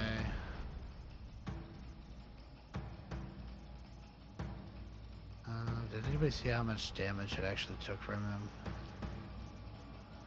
I think he only had 5 left, yeah. No, I wasn't zoomed in.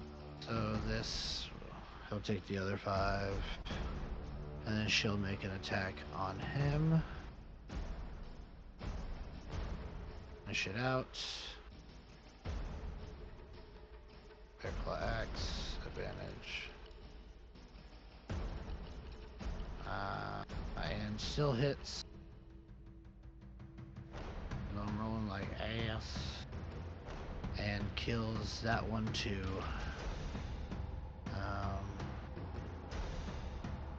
Okay.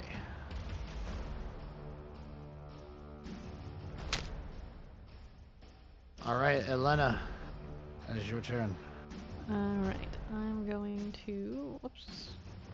Clicked off the thing. So I'm gonna run. Can I. So it's half movement to get through a friend? Right? Or how is it if I wanted to go through between these two buildings? You could just move through. That's fine. Okay. I'm gonna do that. It's when it's enemies you have to worry about it. Okay.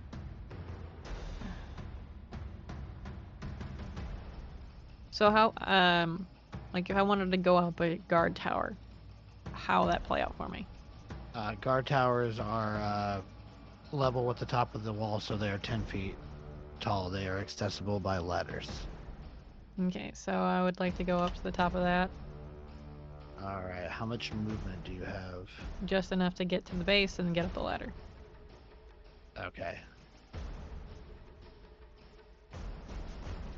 And then Alright. from here, I can see pretty much whatever I need to, right? Yeah. From here, you actually have visual on the catapults and stuff. So now you can attack them if you choose.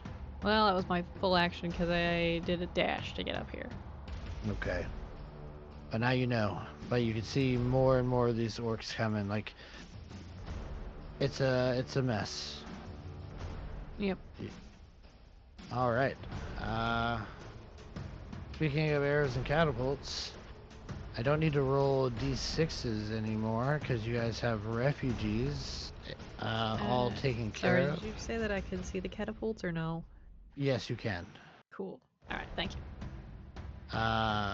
The arrows are now going to affect the well, no, the arrows are still gonna fly wildly, so let me roll. That's the second quadrant, so more things are gonna catch on fire. Where are you, draw tool?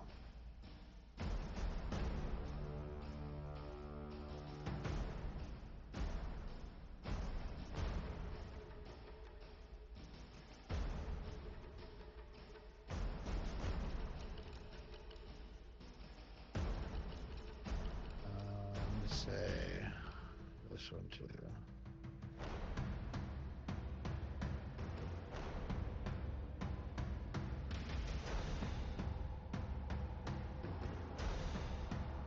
Okay, and now the catapults are going to focus on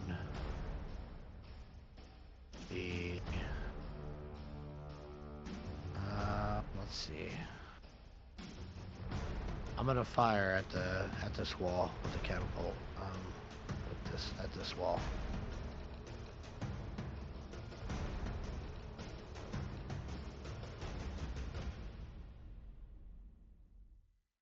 $23 to hit.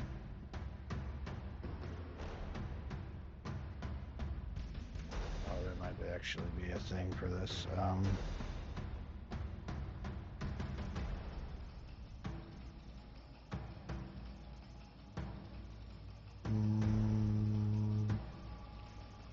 Where'd you go, my orcs?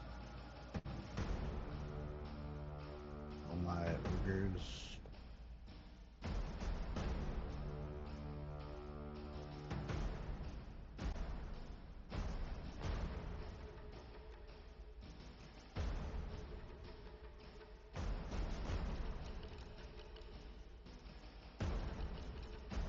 Okay, any...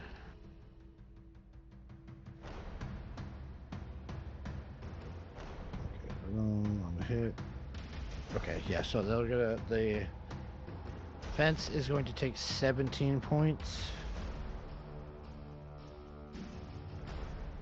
And then I need a dexterity save from you, Elena. Okay.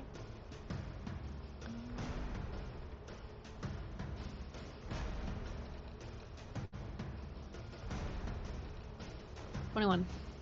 Okay, you are good to go. But you see that when you're in the impact zone of where the catapults hit, there's a potential for getting hit by either like shrapnel or the actual boulder itself rolling through. But it smacks into the wall, doing 17 points of damage. Okay. Question. Yep. So the catapults and the firing squad with the arrows, they'd have to be in like a somewhat of a clearing, right? They couldn't just be in a bunch of trees. They have like breaks in the trees and stuff. It's not like they're, completely in the open, but they're not completely secluded either.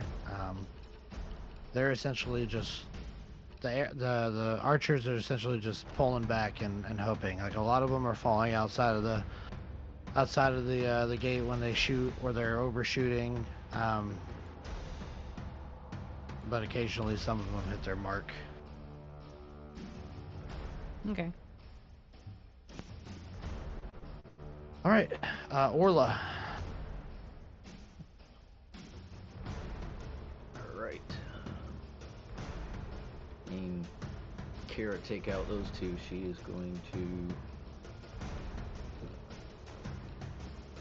Well, I could walk on their body, right? Yes. Yeah, you can easily step on their body. Well, she's gonna move up one, and then she's gonna tiger pounce on the war chief there. So I'm going. Oops, I did it twice. So she jumps 15 feet and tries to bring down her axe, kind of knock him prone. Okay. I can do this recklessly, right? Sure. It is an attack.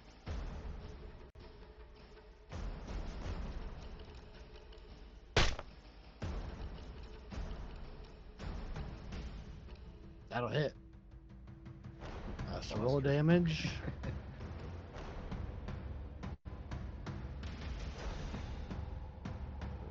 13 points of damage and a strength saving throw. Body's up here. Okay, and a strength, so you did 13 points of damage. Then he'll do a strength save. Wow. 22. He's not getting knocked prone, but you impact into him with the great axe, carving some meat off him. Anything else?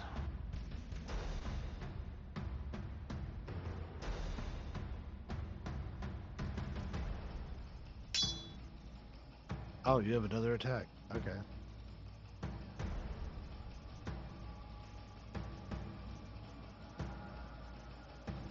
So you jump up through the air, slice into him with your first hit, pull it out of his body and try to strike him again, but he's able to block this one.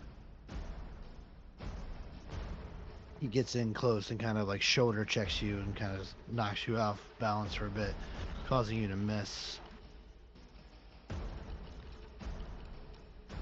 Alright. Do you want me outside of the gate just for You gameplay technically would be, purposes? yeah.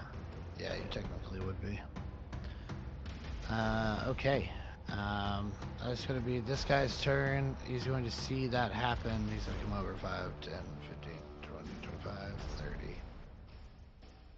So we get here, and he's going to attack you, Kara, or you, Orla. Boom. 24 to hit you. Oh yeah. That'll be 14 points of damage, but because you're raging, 7. Okay. Alright, that is going to be the War Chief. The War Chief is going to attack you twice.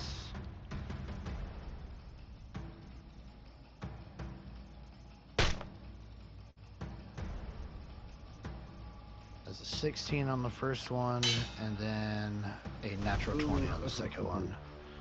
Okay, they both hit. So here comes the first damage. That's only 4. That's already halved. And then here comes a crit.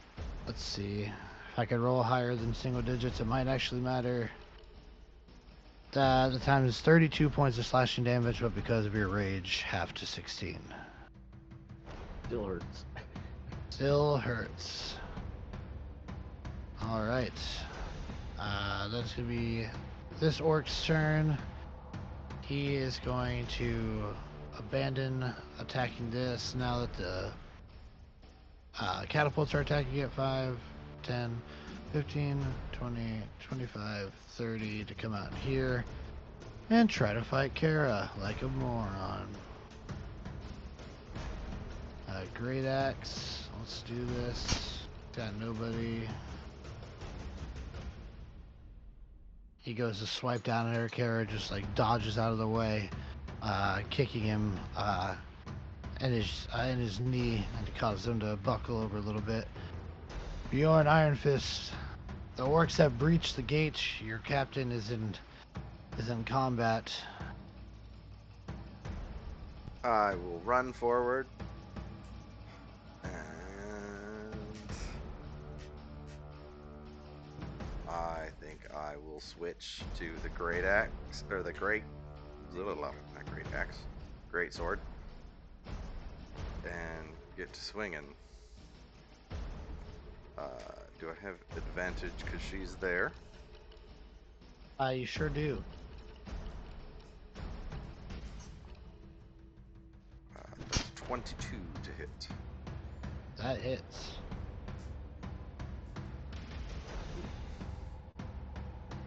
Oh, good. 8 points of slashing damage.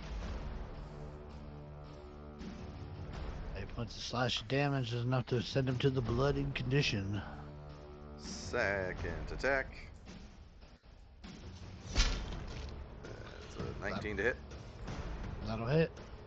And roll better damage. 10 points of slashing damage. Okay, that is enough to kill him. Alright. And as I splatter him, I will...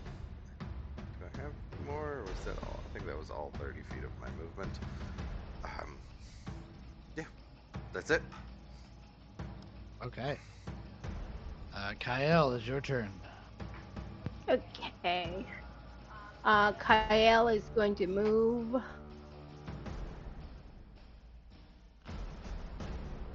to right there.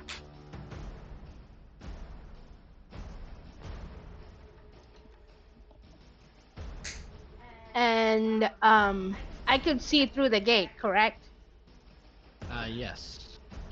And I will cast Call Lightning, like right here.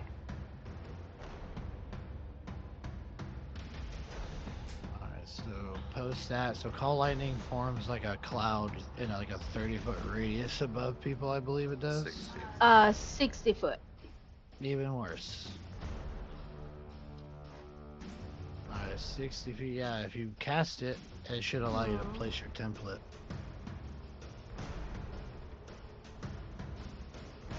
Oh, That's the template where the cloud's gonna be, correct? That's cool. It's fucking huge. And then you can, as part of your action, cause damage. Yeah. So I can. Yeah, I'll just jump gun.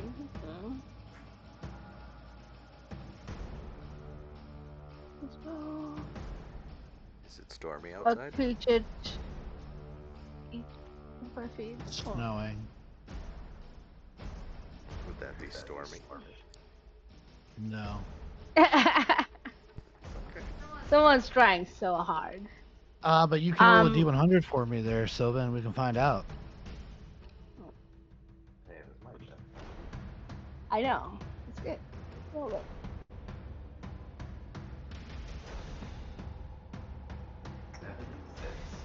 76. Find out. And while I'm finding out, we'll finish up with the rest of Kyle's turn. I'm going to. So I can select which creatures that get hit, and Yeah, point within 5 feet. so if I cast it right, like say right here, these two people would get hit. This one and this one.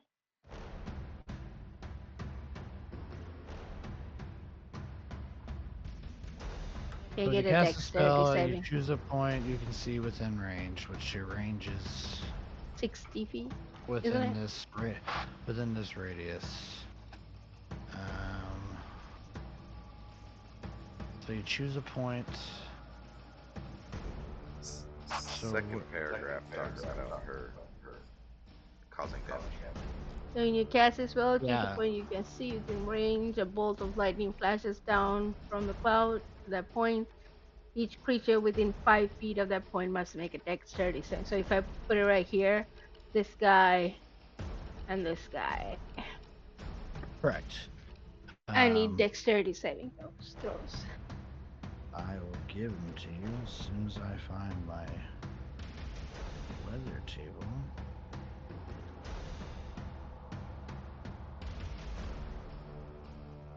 Okay, be that way. Let's see. Dex from my man here. Let's see. Dex save.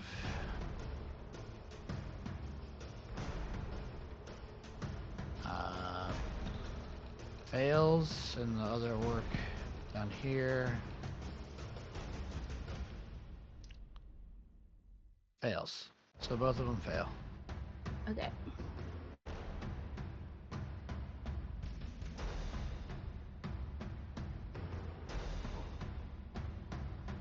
That's 17 points of damage to each of them. Did you say it is lightning outside, Stormy? It is not. Okay. In fact, Sylvan has made it so it is clear skies. Cool. I don't think I have any no. bonus set. Okay, so 17 points of damage to this orc. Let me apply that. He's dead. And then apply 17 to the this other guy. Alright. He doesn't like it, but he's alright. And I don't think I have any. Alright, well that's a cool ass turn. You have now caused a thunder cloud to form above. And yeah, alright. That is gonna be Bandir's turn. He's gonna try that he's going to try that charisma check at advantage to do some bolstering. He's gonna get it. Everything is going to heal up 10, which means the gates, if you can get them closed again, will have 10 HP. But alright. Sigrid Dawnblade. It's been snowing the last couple of days, right? Yes, it has. Okay. These fires are spreading? They're not spreading, but they are destroying stuff. So would it be possible to get over there and, like, just start throwing snow on it? Absolutely. Okay. Yeah, you use your action to do like a bolstering, essentially. Alright. Did I move myself over there, or? If you have the movement to do so. We'll move 20 up. Unless I dash, but we'll just move 20. I can't bolster from here? What are you like? No, you can't bolster from here. You need to be over there in the quadrant. Okay. Yeah, we'll dash then. The quadrant. That'll be my turn. Okay. Alright, this will be Kara. She is going to she's gonna move up and offer assistance with the big dude. And she's going to strike with her bear claw axe at advantage twice. Oh, I should probably do advantage. So this one will be at 21 will hit, and then I'll do one more at advantage. 2 21s to hit. That'll hit. So do damage both times. Pow, pow. Come on, D12s. You have higher numbers. There we go. Hey Vader, can you get my other 20 feet of movement? Because plate doesn't slow you down? Sure. Okay. Yeah, your movement should be on your thing. Oh, I guess it's not. It's not. Oh, well, you know Pathfinder rules here. As a 3-5 player, my brain went, plate slows you down.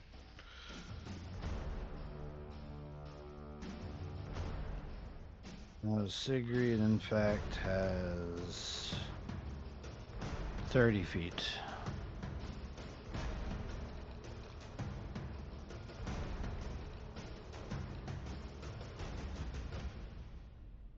There, now it's in there.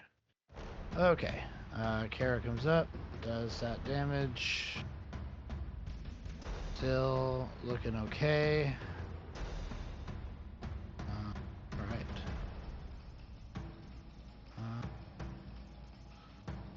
Alright, Elena. So, with all of us going around, I can still see, right? Yes. Yes, you can. Alright. So, if I can see where the catapults are, I would like to cast Ice Storm over them. Okay.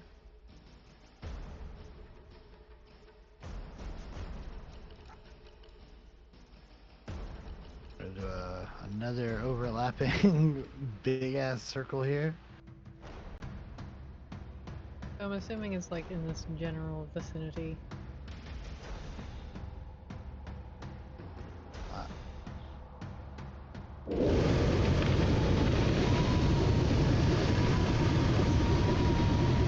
Get frosty. Yeah, Jesus Christ.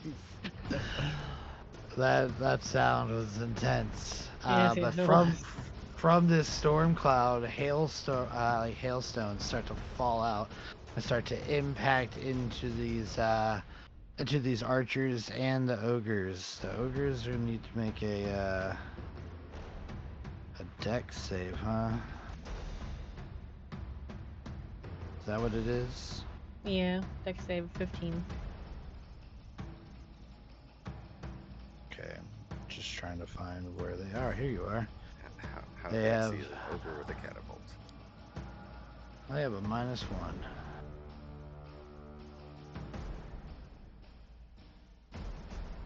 Which will give 13. So they will take the 27 points of damage. Let me give this thing some HP.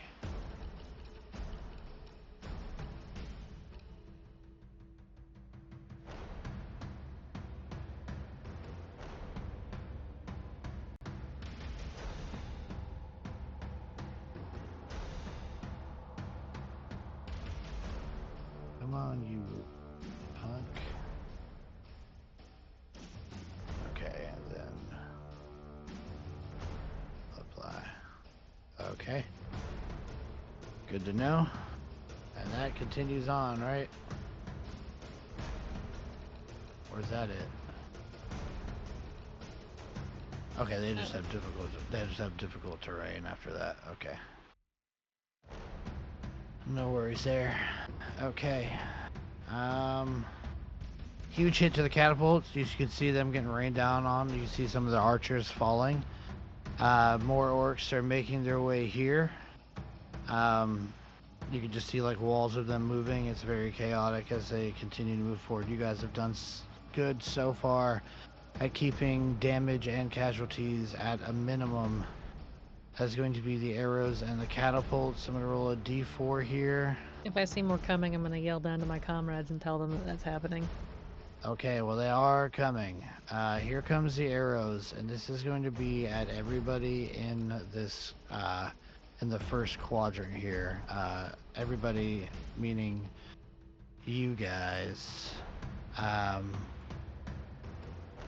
Let's see, I need everybody to make a dexterity saving throw. It is a DC 15.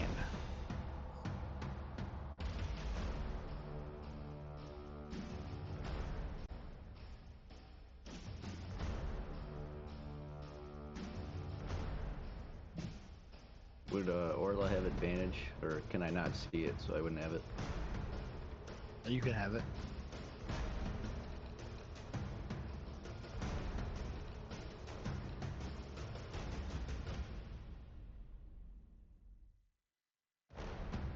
Didn't help. Okay, so Orla and Elena, you will take...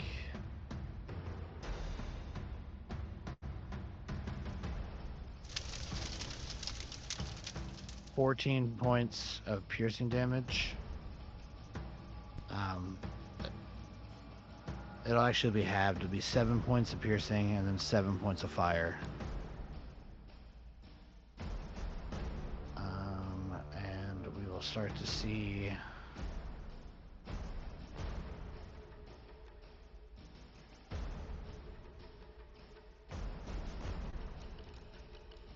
buildings begin to catch.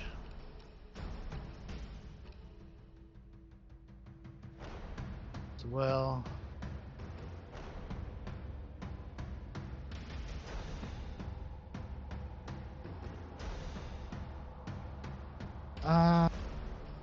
And then the catapults are gonna come.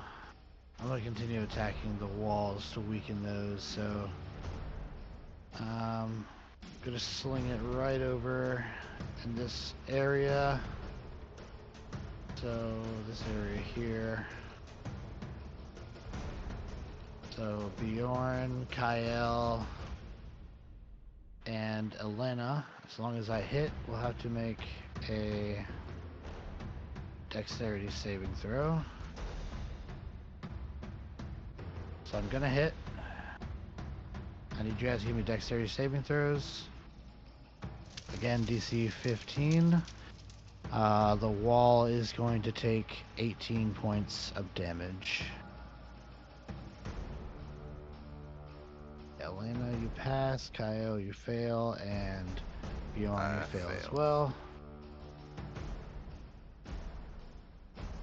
So you guys will take 12 points of like splash damage.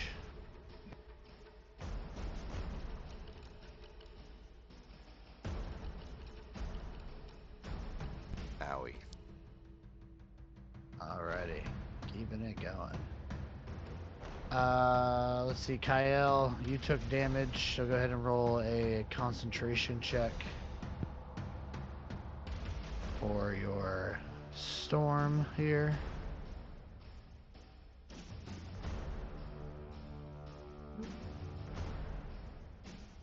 Fail. That's a fail. No, you rolled an ability check. You should have a better constitution save. Oh. Nope, I guess not. Nope. Still +1. Okay. Yep. So do the we get- storm. Because we're not escorting those guys anymore, do we have any of the bonuses from the guy? His bonuses are going towards bolstering the Okay. defenses. You guys can still spend your action to bolster each other, though, but unfortunately, no one's done that. So it is the +1 she would have needed is not there. So Kyle loses his storm.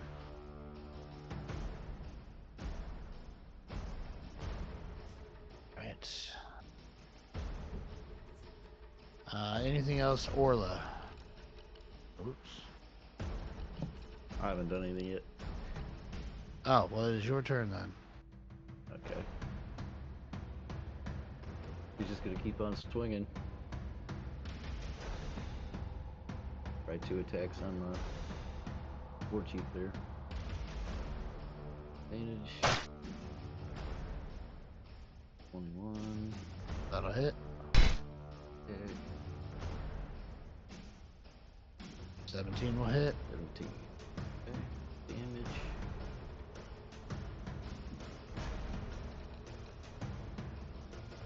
For 20 points total of damage. Alright, 20 points of damage. Pow. Pow. Alright, he's pushed beyond bloodied, but he's still standing. Anything else? I think that's it. Okay. That's gonna be this orc here. He's just gonna attack you from behind.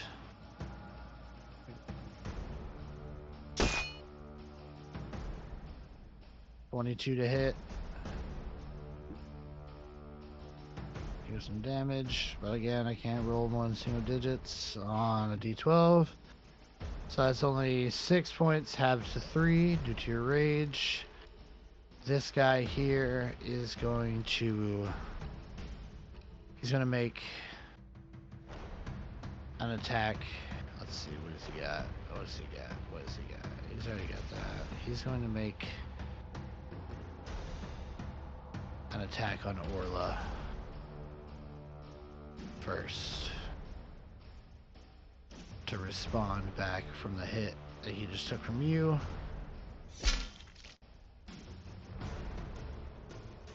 Misses on the first one, so he's going to spend his second one to try and make that a hit. And he does it. He catches you with the second one. That is 15 points of slashing damage, halved to 7.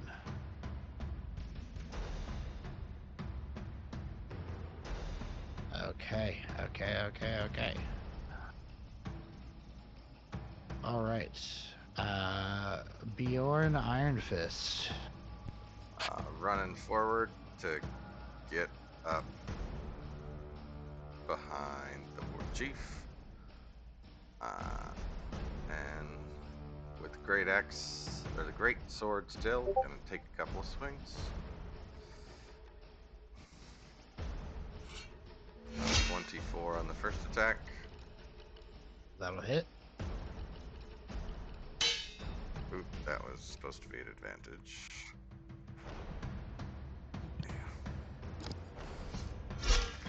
Wow. Natural 20 on the Nice. second. Very Nice. nice. So here comes the first one for 13 points of slashing damage. Okay. And the second critical. Oh, nope. No. I need to roll again. I need to do damage again.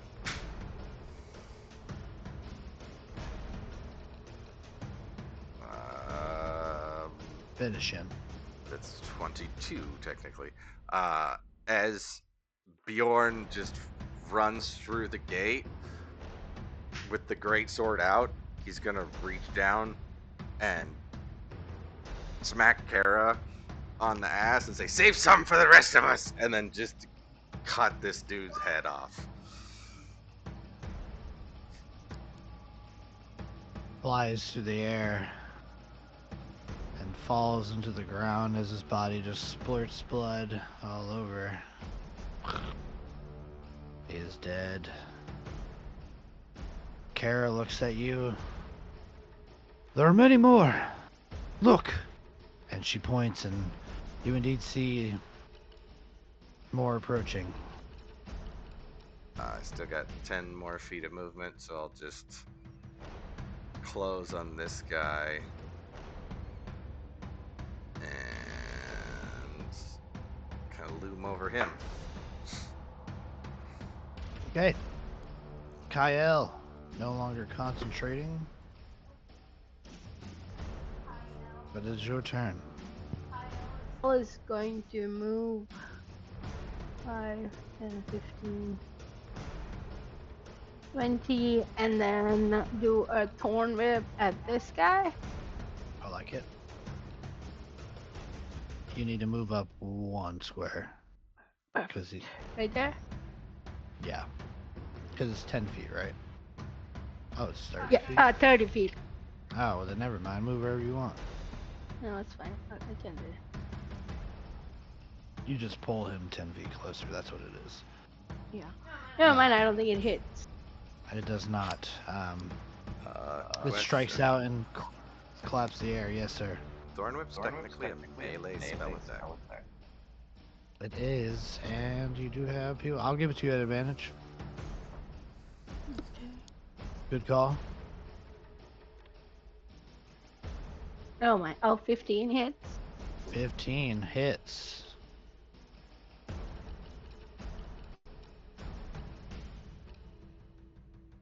That's 4 points of fire damage. Okay, No, piercing. actually, Something. it should be 2d6. To I'll roll roll one it. more d6.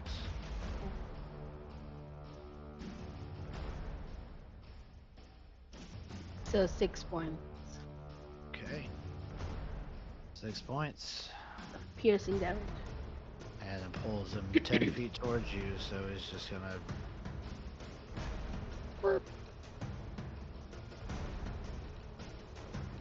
All right. I'm going to make a. Was that the end of your turn? Do you have a bonus action? Yeah.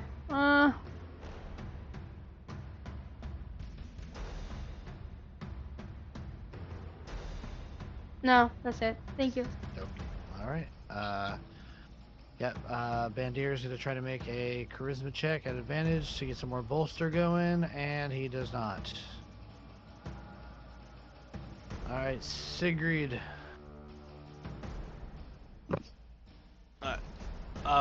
Well, seeing the fire, Sigrid will bolster action. She's picking snow and shoveling it onto tents. Alrighty. Let's see where are we at. Bolster action. It is a strength or dexterity check for you. We're gonna go strength. And there was a bonus to this, right? Nope, you didn't get it this time. Okay. Though we do have inspiration, yeah? No, you guys have not got it yet. Okay. Yep. 14. It is a. It's a DC 15. Okay. So you're throwing snow at it, and it's just sizzling as it hits the flames. That'll be my turn. Okay. Kara is going to. She's going to command you guys. Get back inside. We need to reinforce before the next crew comes through. Take up positions on the battlements. We need to be able to take them out before they get into the gates. And she's going to step over here and quickly murder this guy, potentially, with her bear claw axe. Yeah, she hits, and as long as she's gonna roll shitty, but that is enough to send him to the Shadow Realm. So as she swipes through, she is going to move 10, 15, 20,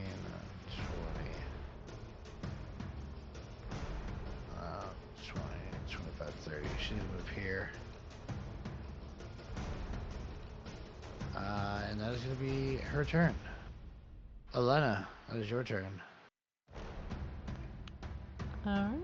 I'm gonna have to fireball over the enemy again. Guy in the back line. Okay.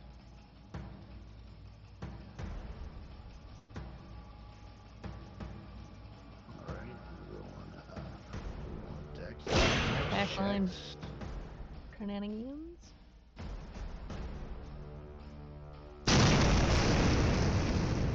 Absolutely Nice. fail. 35.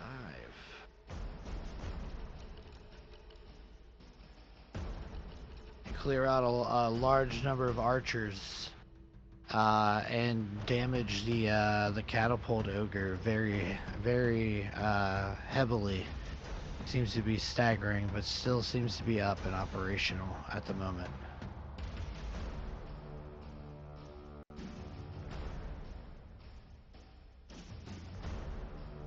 And just so that I'm not in the immediate sight, I guess I will go down the tower so I don't have to worry as much about Dex. Okay, sounds good. It's gonna be arrows. They're gonna continue to fly. Let's see. That's a 1 again. Everybody give me dexterity saving throws. DC 15.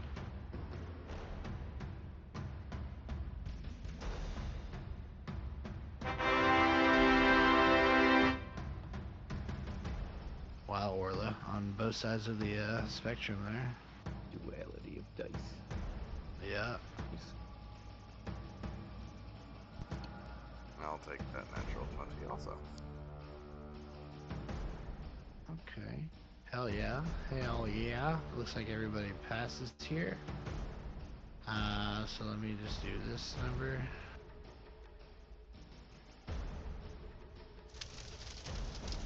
Okay, so it's going to be symbol fire.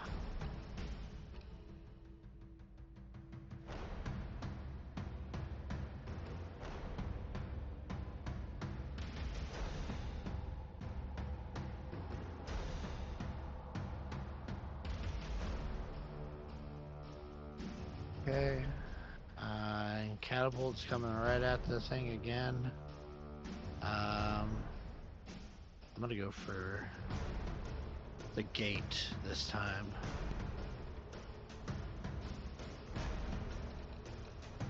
So if I hit the gate, Orla, Bjorn, and Kyle will need to make a dexterity saving throw. I hit the gate.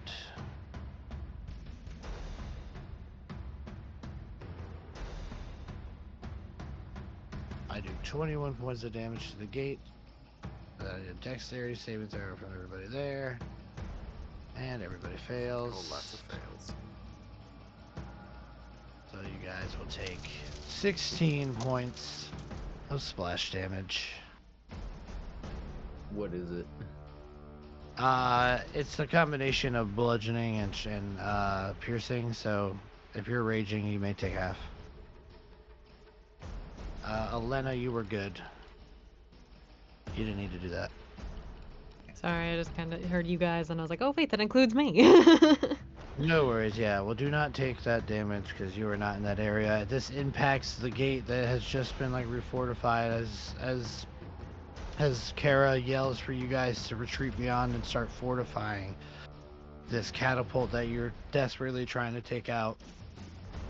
Impacts the gate, sending wood and stone and body parts of other people trying to fortify it, scattering all over the place. And as the rocks and the shards of wood spray out, it impacts our 3 fighters there. At the end of that round, we'll just go down in order here. Orla, roll me a d4.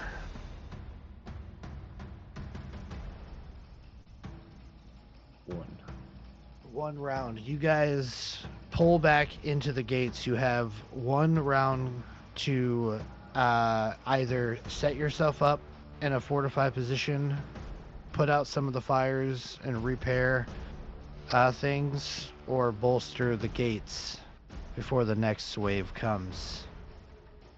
We'll go in order of initiative here, and we'll just say, Orla, you are the first to act.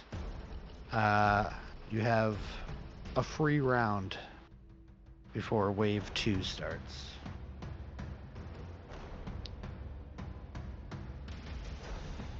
I know it sounds kind of selfish, but can you run to the fire? Yeah. And she's gonna take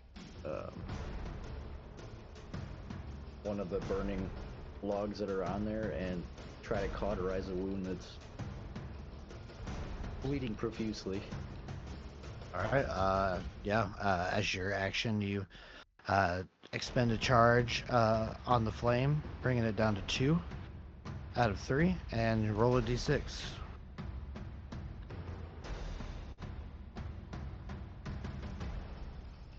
You get 4 HP back.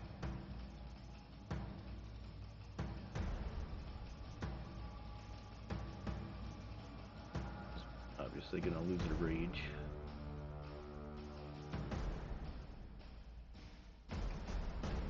I would argue setting yourself off with a burning log would be taking some form of continuation on that rage. I will actually allow it. Because that's cool. Pulling a log out and cauterizing it. Yeah, I'll allow it. So you may maintain your rage. Alright. But that can be my only action, right? I can't try to Yes, bolster sir. it. No, sir. Okay. Yep. Bjorn. All right, I will. Nope. Come inside the gate, then just try to bolster it as best I can with whatever assistance I can get from the people that are there. Okay, you're gonna do a bolster. Is it a strength check or dex? Yeah, strength or dexterity to bolster the gate.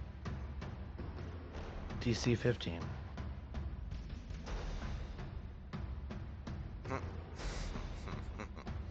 Nope. All right. Yeah, when that huge hit from the catapult exploded the gate, it's making it a little harder to repair. So you're beginning repairs, you just haven't succeeded yet. All right. Kyle. Kyle is going to move right here and cast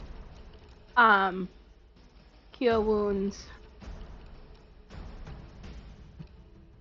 on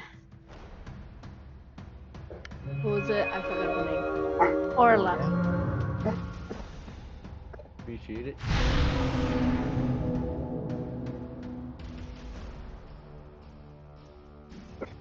No. I cannot as a it's an action to put out a fire, correct? Yes, it is. Okay, so that'll be my turn. Okay. I'm going to do a Bandier charisma check at advantage. He's going to get it this time. Yep, he's gonna get it. So everything that's taken damage recovers 10 HP. Does any of it help with the fires? This is more so the walls and the gates. Bandier will holler for others to take care of the fires, so they will start slowly putting one out. Go ahead and roll me a d4. Hold on 1 sec.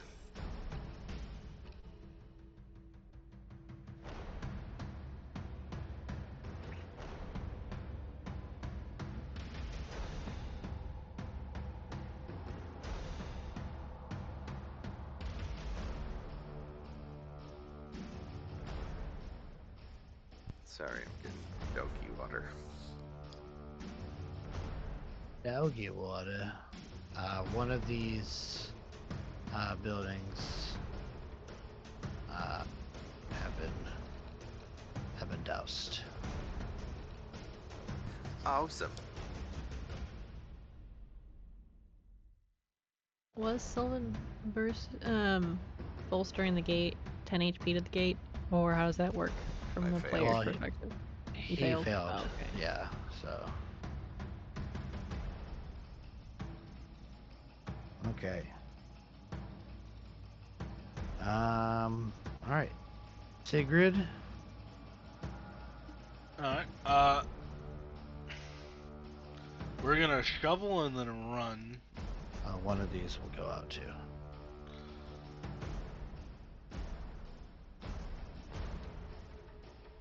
I don't have it indicated on this map, but people are moving around also attempting. Whenever Bandier does a holler out, you just picture people rushing over and trying to help repair and stuff. That is not going to do it there. You're just not getting enough snow.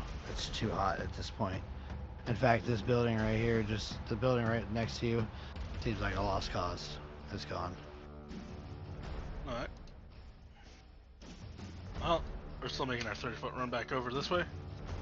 Try to actually get in the fight. Alright. I like it. Okay, and then last but not least, Kara is going to let's see. She is going to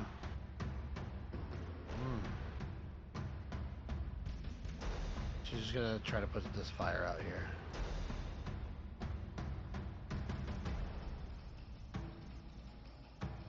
And she makes it worse. She blows on it and just like explodes.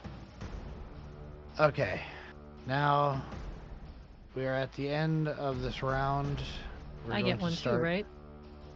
Yes, you do. Yes, you do. Okay. Go ahead, Elena.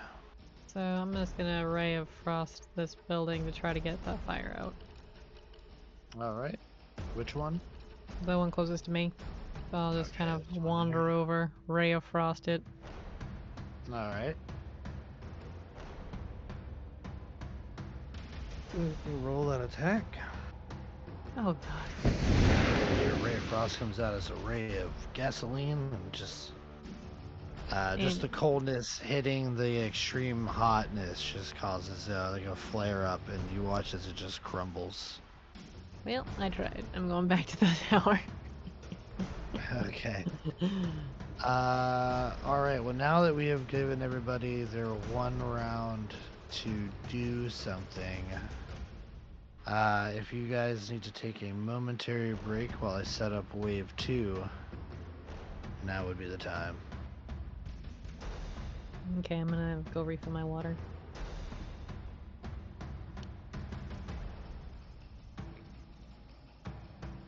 I'm gonna hit the bathroom real quick. This is where we need one of those "we'll be right back" screens. All right.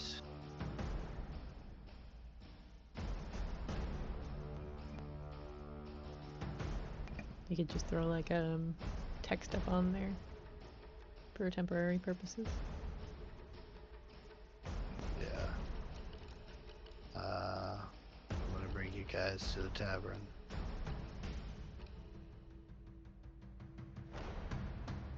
So you can't see what I'm doing.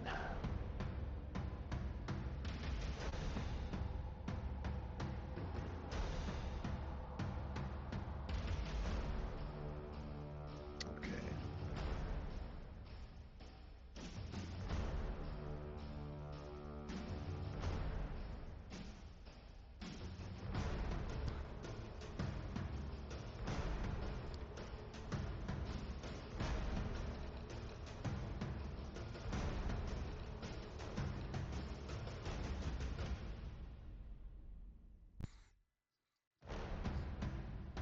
Anyone who's out there watching us, please enjoy this moment of silence. This moment of silence. In remembrance of these wonderful tribesmen, because we've been DM'd by Vader far too much to think this is gonna get easier. Who, me?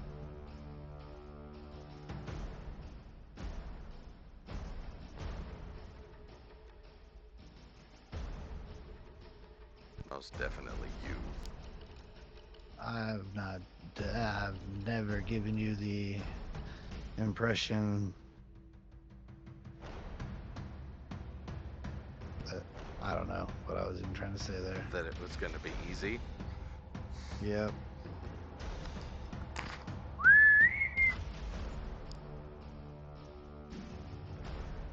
Perfectly fine.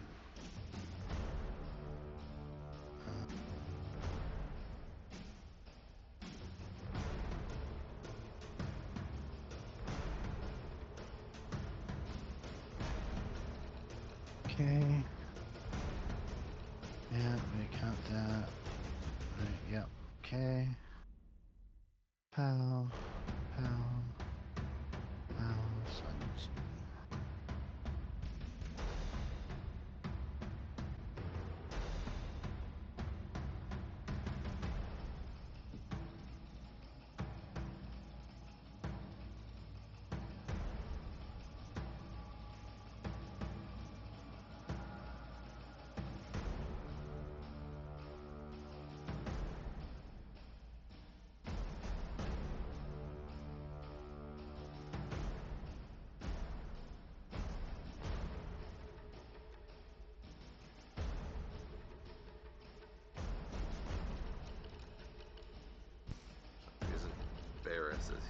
tavern with us. Tori's been hanging out.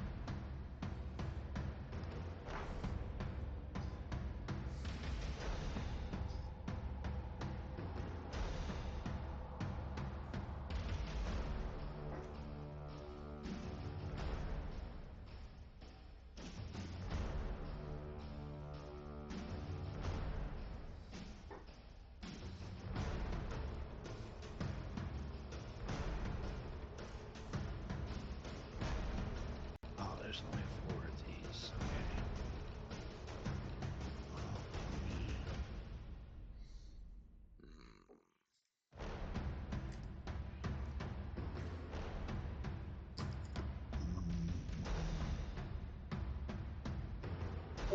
Okay. Old Merc token.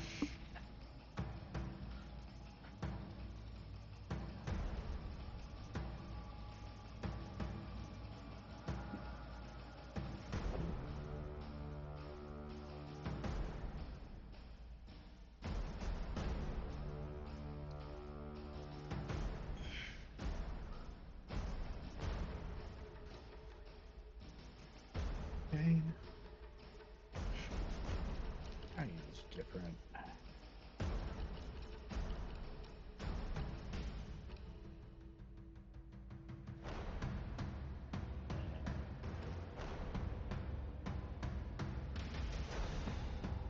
just like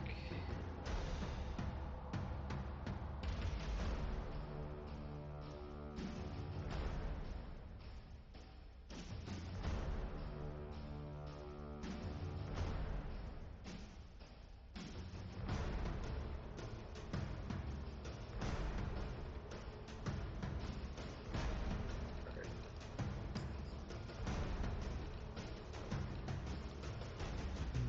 Yeah, we'll just use you.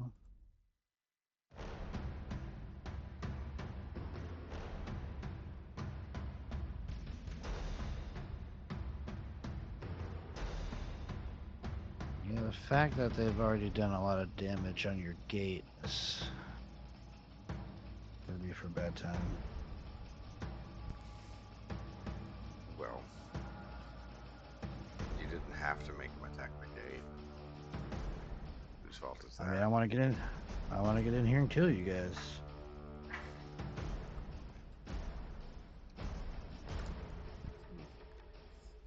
That's all.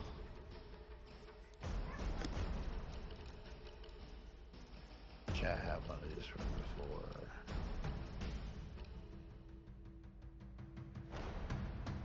Way before.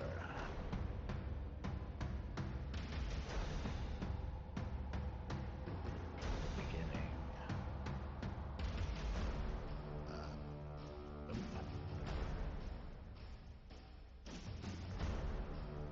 No worries.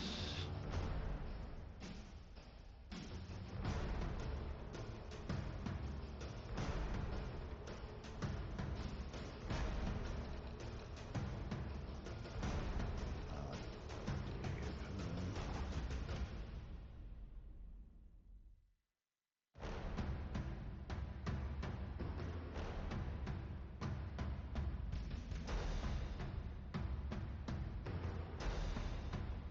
Cool photo.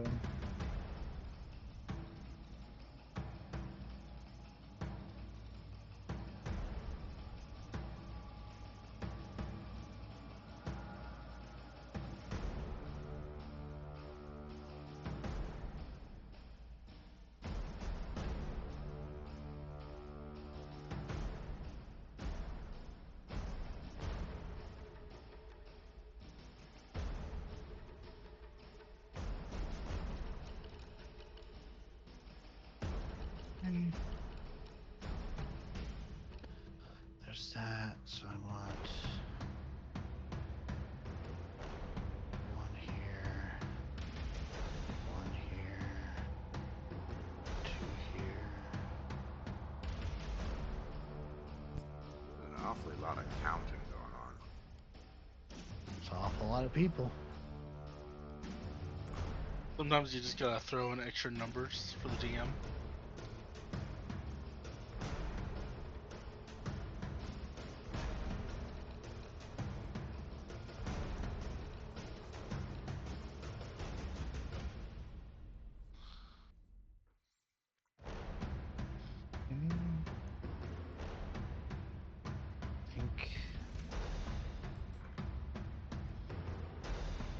good there.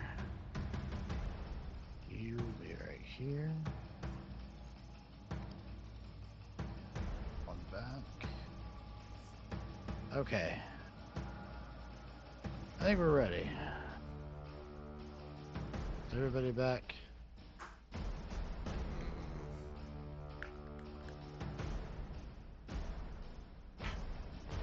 I'm here.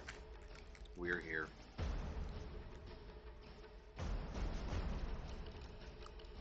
What about everybody else? I'm back.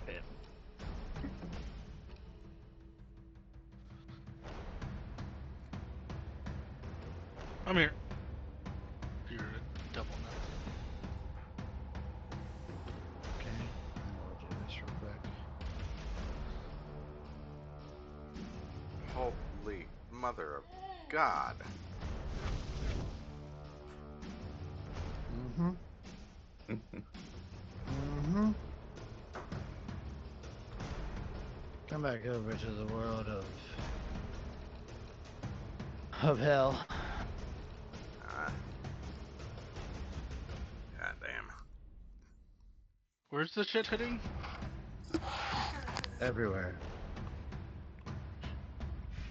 Fan the size of a wind turbine. It's a huge pile of shit.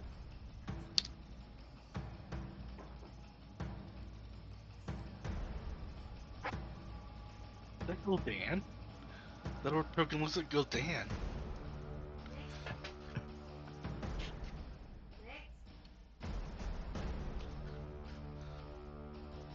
These they're still mediums. Who am I waiting for? I don't think you're waiting on Stream. anybody. I'm waiting on stream to upload or update. What?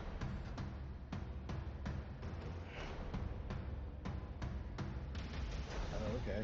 Are we? That was weird. Had to I don't know. reload the player, right? Yeah, mine just like I'm watching it on the other side. Either way, welcome back. Wave 2. Lots of orcs.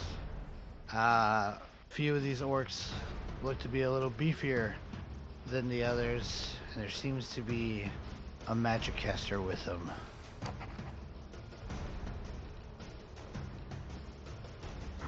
We switch this to wave 2 battle music.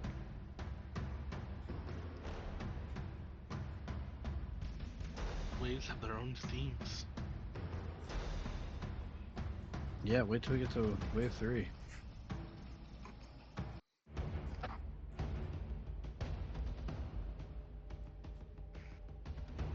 All right, the catapult has been damaged greatly, but it's still an issue. Arrows will still be coming in, as well as while that thing is still standing. You guys see a sizable force moving through, all rushing towards the walls, ready to attack in all areas. We're gonna get right back into it. And these orcs are, don't want everybody to move at once. Okay, he's gonna move up. He's going to attack with, not with advantage. So he will miss, bounce off the walls, not being able to make purchase. Get rid of that. Next turn. Where are we at next turn? Oh, that is the arrows and the catapults. Okay, here we go. D4 for the arrows. That's a 4. Let's see here. Gonna roll.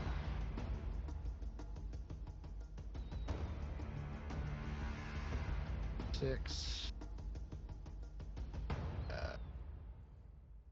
Oh.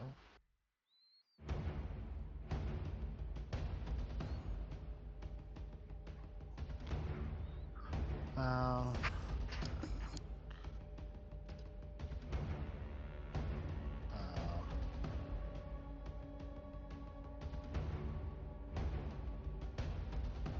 wow.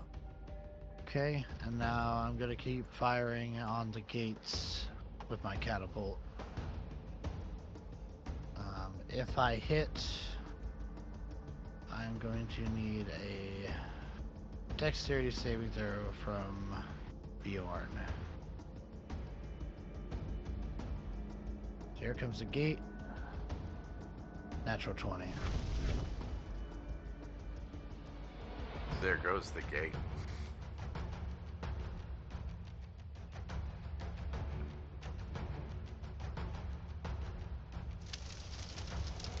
Mm-hmm. That's a Okay. 4 for damage. Or for dex save. Alright. So you're gonna take 21 points of splash damage as the gate takes 47 and explodes open again. This is about to get nasty. Okay, we're shaman guy back here is going to where I need to look up my own. He is going to let's see.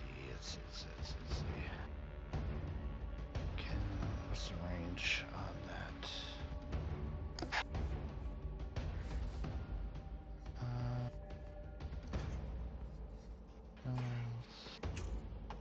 No, I want.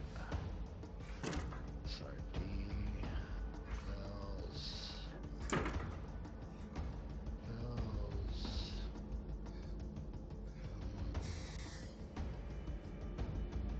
Put you over here.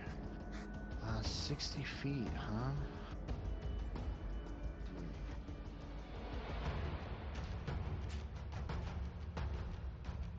Yep. I'm going to cast from back here on Kara Bearclaw. This thing is going to cast Hold Person.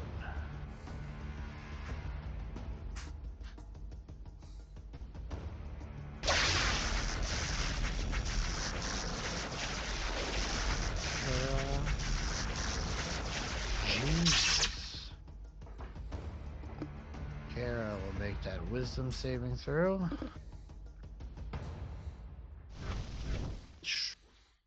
Shrugs it right off. She begins to lock up, but you guys just watch as she like visibly breaks the magical bonds around her as she roars out like a bear. Right, well that was that thing. He's just gonna hang out there. Alright, this guy's gonna move up. He's gonna attack the wall. He's gonna hit the wall. There we go. 14 points of damage to Zeval, the northernmost wall. They're trying to chip away at the defenses to bust a bigger hole in, even though they have the front gate open. They are going to focus on that for the time being.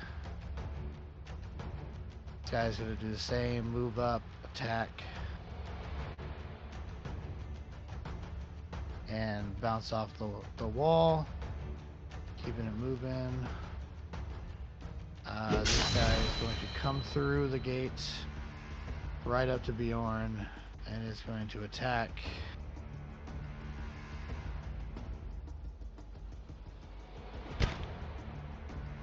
Natural 20, Bjorn.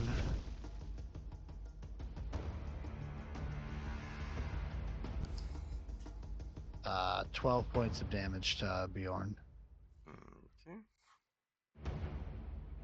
Okay. Okay. Keeping it moving. Try to keep this going as fast as we can. We got a lot of people. 5, 10. This guy's gonna step up, take an attack. Bounces off the wall. Moving. Alright, Orla, that is your turn. Alright, Orla's gonna run back up to the gate, try to help out.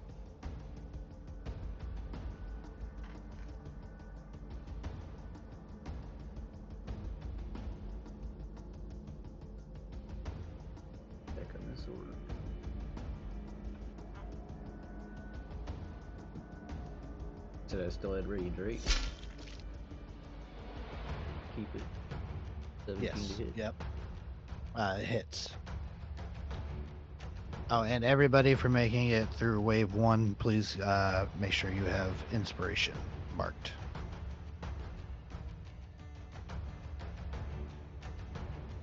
Okay. 10 points of damage. Still standing, but badly injured. Alright, second attack then. That'll hit.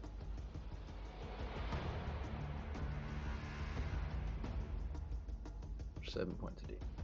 He is dead. Alright. Okay. Keep it moving. This guy's gonna come in 5, 10, 15, 20. He's gonna attack Bjorn again.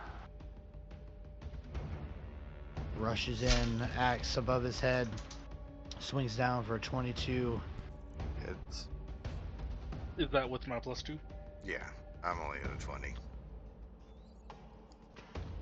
That is 8 points of slashing damage to you, Bjorn. And it is your turn to respond. Alrighty then. I got the this, and I'm gonna use it.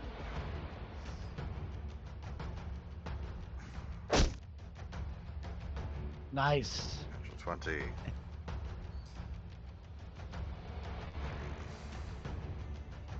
$19 points of slashing Kills him. damage. Completely kills him. I will. Oh, I don't want to go out there. I'll bonus action, second wind. Okay. What level of a fighter would he be? 5. Okay. Let's see if I can roll something higher than a 2. Max health. There we go. Nice. Very Nice. nice. I love to see it. Love to see Because max it's not health. resting healing. Not Because it's not resting. exactly. And you said plus another 5. And I already started my action, so I can't really hold my action.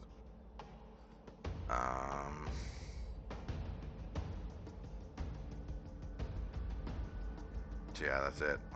I'm not gonna rush out there. I might actually just take a step back. Probably a smart idea. Yep. Kyle Stonesucker. Alright. Kyle sees this, the gate is compromised again. Absolutely. So he's gonna cast plant growth. I like that. Holy shit. It says that I can pick and choose where it grows and not. I just want it to grow right around the fence. How do I do that? Or I can't, like the map doesn't go that far. I just want around the fence. I mean, you have 100-foot radius Yeah. centered on a point that you can choose. So you could throw it out there and have it come like right up to the fence. Yeah. Can I just try, because the map doesn't go that far, or my screen doesn't go that far, that I can't like move it out. Yeah, I'm gonna. I don't know what happened. I don't either. So you could like Here. potentially cast it like right. Will you cast? Okay.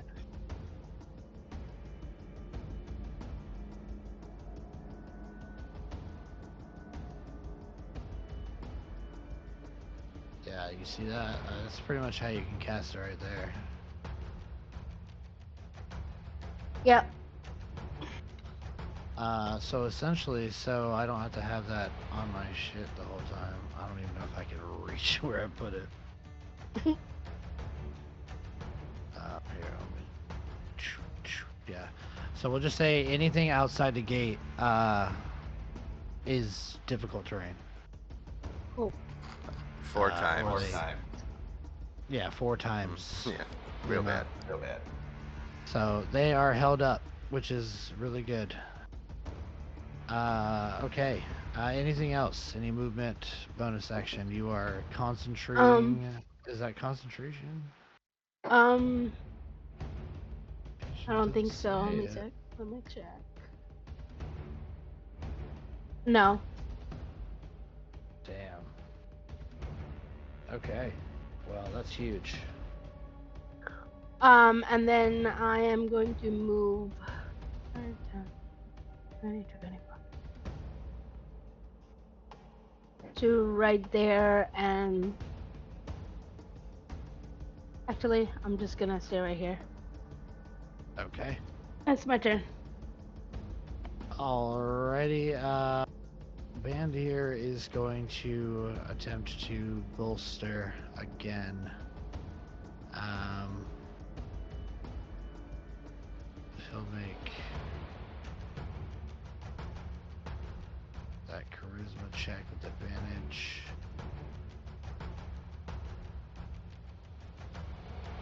Nope. Doesn't get it this time either. Alright, this orc is going to, he's already up at the wall, so he's going to attack the wall. This guy, however, I need to change his name. He's an orc brute. It's a little beefier.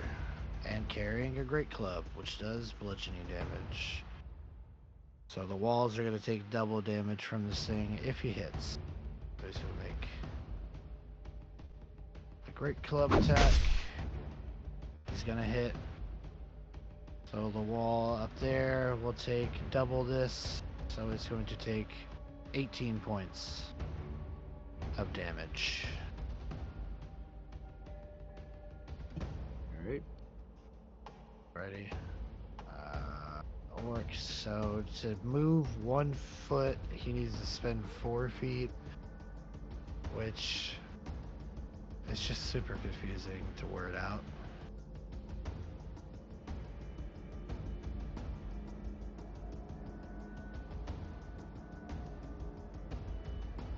So, what does he get? 5 foot of movement if he's got 20 feet? Yep. What if he's got 30? Well, that's where the squares come into, are a pain in the ass. Yeah. Well, the fucking spell could just be like, they get this much movement. Like, you subtract this much movement, so it'd just be easier. But it says every four you gotta spend every foot you move, you have to spend 4 feet. So, okay, so So he could essentially dash and get like 10 feet. 7.5, Yeah, I think. so- For okay, So so he can dash 15 feet. and get to the Yeah. dash and get to the gate. Mhm. 15 feet. Okay, well he can get 1 inside. All right, yeah, that makes sense. Okay. I don't want to select him. Let's keep it moving. So these guys are just gonna be moving fucking slow as hell. 5, 10, 15. I like how That's you. because if it was 3, it's a flat number. Sorry, I also am like, why? Yeah, Why it 4? just, yeah, it could just literally say just difficult terrain. It didn't need to be all that fucking extra.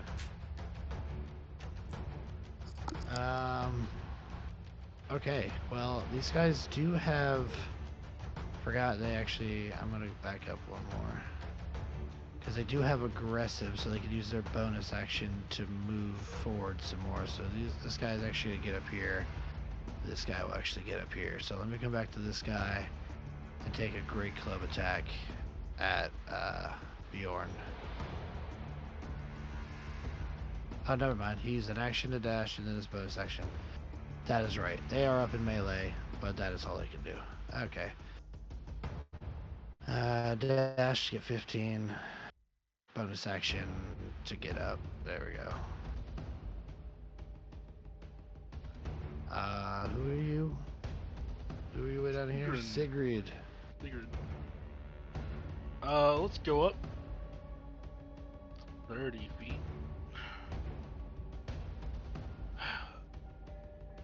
Do I get in now, or do I try to put out some fires? I think I can. I try to put out some fires.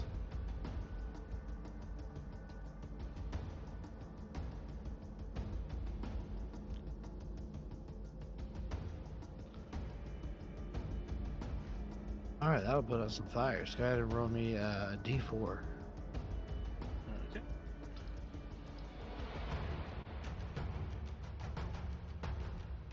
Alright, you're able to get one fire gone.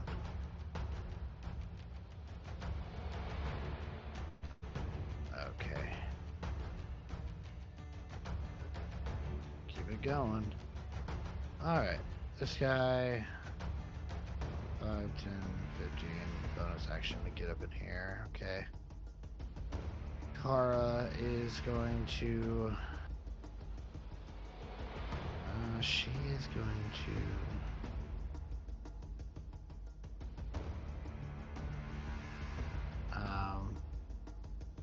she's going to hold her action until Orla and Bjorn get out of the way. She'll shout to you, "Work on reinforcing the gates. I'll take out these lowlifes." And that'll be her turn. Back around, this guy will move. Boom, boom. Let's see, he'll use his movement and then his bonus action to get there, and then he'll attack. There. Oh, he's a brute himself. With a great club. Misses the wall. Or bounces off, does no damage. Elena. Alright, I'm gonna get back on top of the watchtower. Look at that mage. Yeah, the mage and the catapult still going. Yeah. If I'm not... Hang on 1 second, sorry, I just want to check something. They're both 20 feet. I just want to see how much what I can get in that vicinity. That's 45 feet apart. Okay.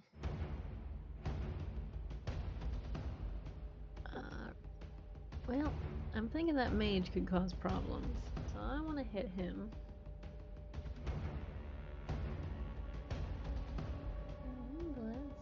Let's try our hand firebolt.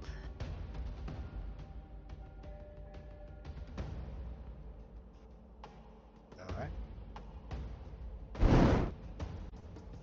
25 Well, to that'll hit. hit. Yep. Alright.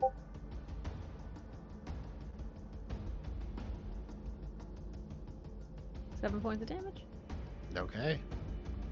2d10. 2d10. Yeah, I was gonna say, that doesn't seem Yep, right. 2d10. Yep, 2d10. I'll do it a second. Oops, I didn't mean to do that. That's my bad. You're fine. Delete. Damn it. 2 damage.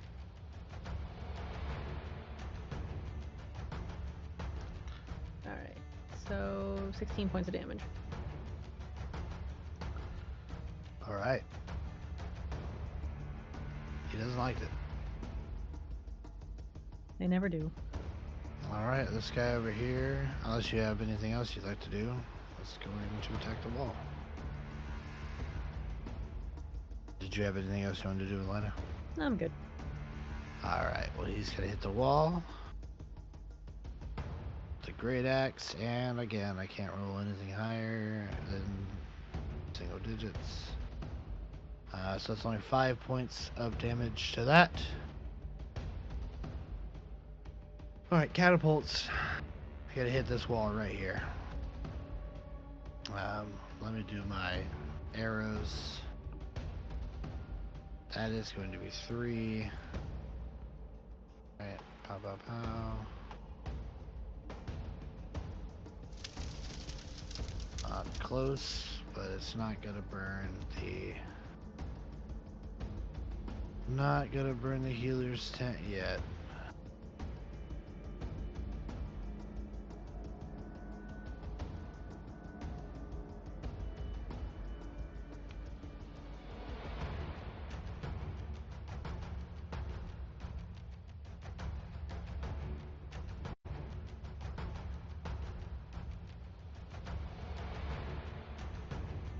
Okay, and the catapult is gonna do some damage, hopefully. Let's see if it hits.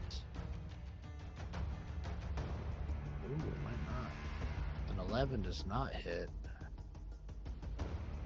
So that just sails over and hits the ground.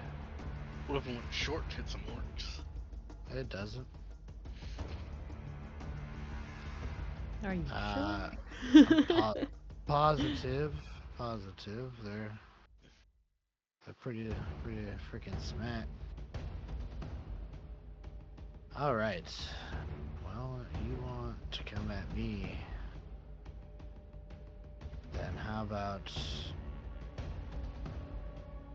you just shut up over there, you mage?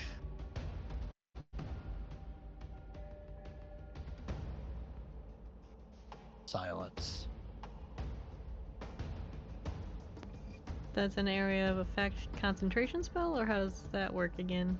Sorry. It's been a while. It is the silence spell, so it is a concentration spell on their part. So they are concentrating on silence. Everything around you is silent. You are you asking deafened. for counter purposes, Shadow? Yes. Quick. So is it like focused on me, or is it focused in the area? It's just in the area. They're casting a spell in the area. If you're talking about counterspell, you can still counterspell it. It doesn't have to be directed at you. It just has to be within. You have to be within 60 feet of them. Okay. If that's what you're attempting. Yeah, I was just asking because I wanted to be informed before I made the decision, because it is a 3rd level spell. You can absolutely try to counterspell it Okay. if you want to. Counter spell then. All right, counterspell. Yeah. It is a level 2 spell. It is immediately countered.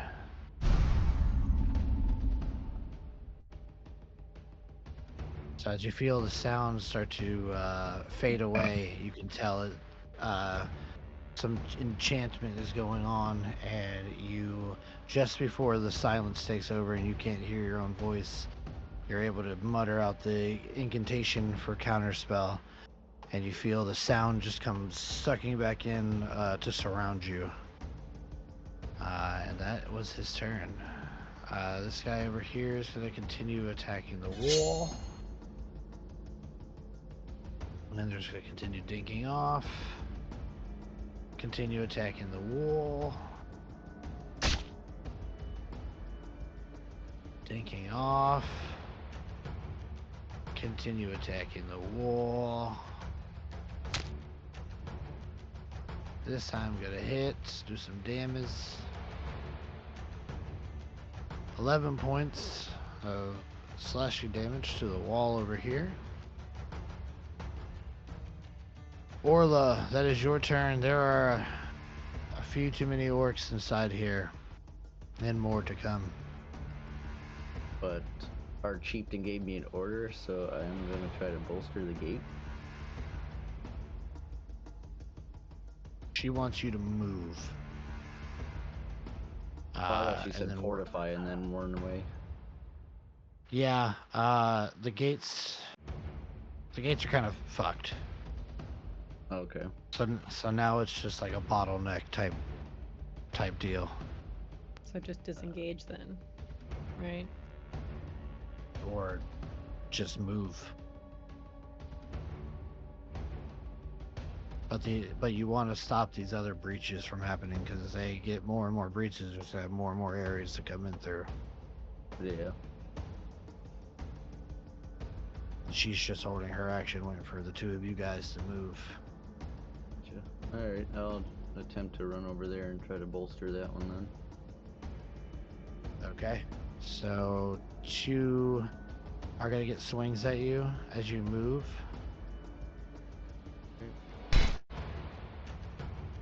There's that one. This one's using a great club. So a 21 and a 14 to hit you. The 21 hits. Okay, so the great axe. You will take little to no damage. That's 8 halved to 4.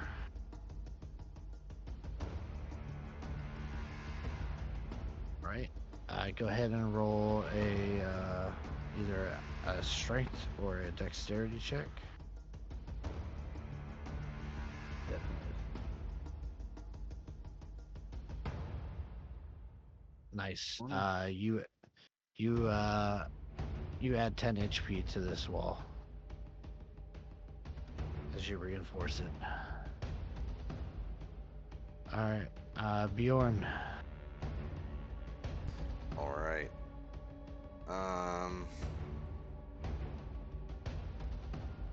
I am going to God damn it, not that. Disengage. And 5, 10, 15, 20, 25. Over here. And I guess I use my action to disengage, so I can't bolster the wall this turn, but I think at this level, at 5, he would only have one use of the second wind. So I got none for bonus action. Okay. As soon as you guys move, Kara slams into the ground with her bear claw axe, and tendrils of vines streak out from her towards these orcs, and all of them are going to need to make a dexterity saving throw. So let's see here.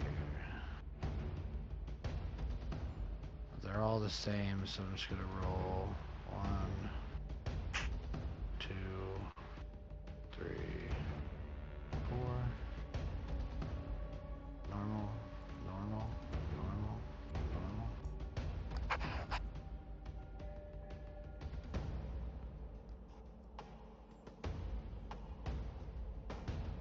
Okay, so we got one pass, so he'll take half damage. Everybody else will take full.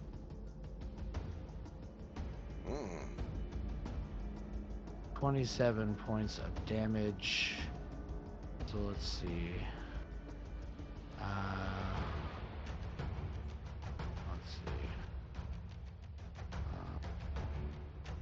Stop it.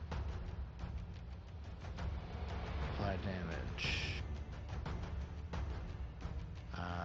Okay, he's fine. So, oh no, he was the first one. Control Z.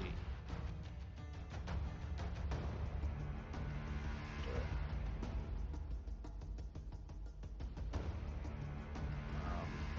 My healing. He'll take half. He's the one who passed. Everybody else will take damage.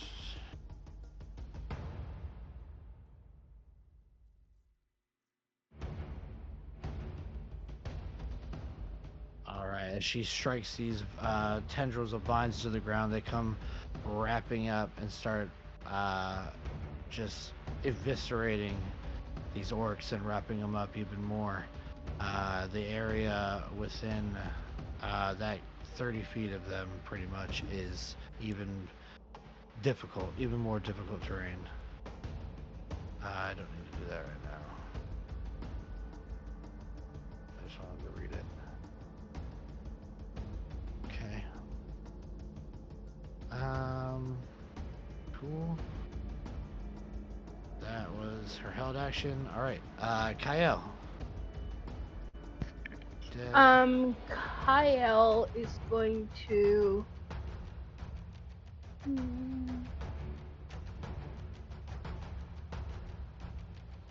Oh, fuck it. Kyle's gonna move right here and do a thunder wave. Okay. Put it right there. We'll attempt these Constitution saving throws. The one to your left fails, the one above you passes. Okay.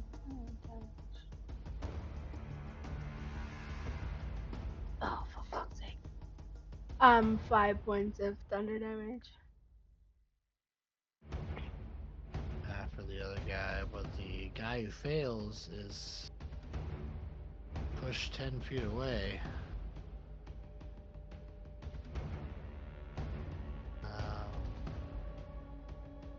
So he's gonna go pow. Alright. Does he fall prone? Or just pushed? No. No, just pushed. Okay. And the other one takes half damage. Yeah, I got him already. Uh, Anything else on your turn? I don't think I have any bonus action. That's my turn. Alright. Going to attempt another fortified check here.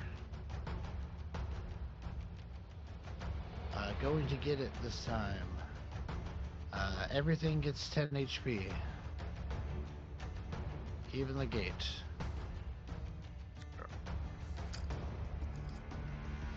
And then the fires. And then we'll roll a d4 for the fires. Nice. Nice. So that'll be 3 buildings from each.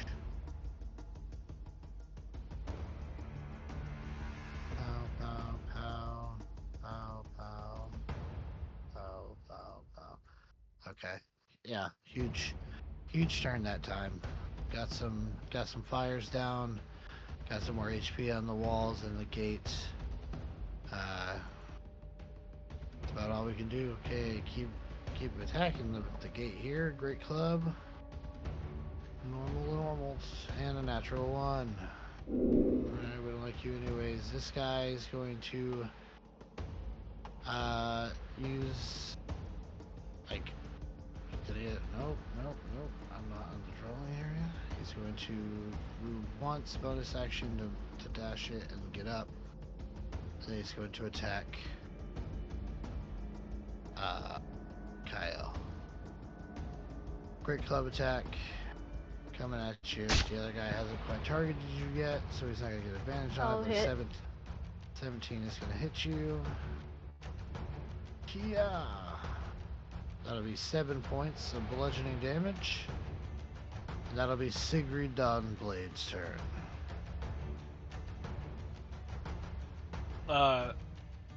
Question. Is Sigrun, what type of paladin is Sigrun? Because I don't see anything for like channel divinities or any of that. She would be an oath of the. Where's she her protection from? Ancients. Yeah, ancients.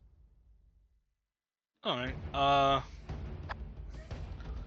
just look at that real quick. Snaring strike is one of them. And I don't think the other one is pertinent. Yeah, one is I can make creatures within 10 feet restrained, but they're pretty restrained. Yeah. So I think we do the good old walk up and bonk. Walk up and bonk.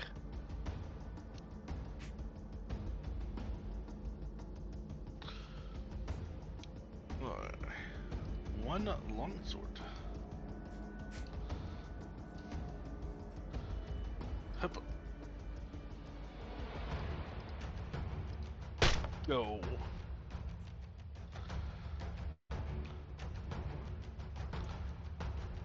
Alright, That misses. and I think that's my turn. All right.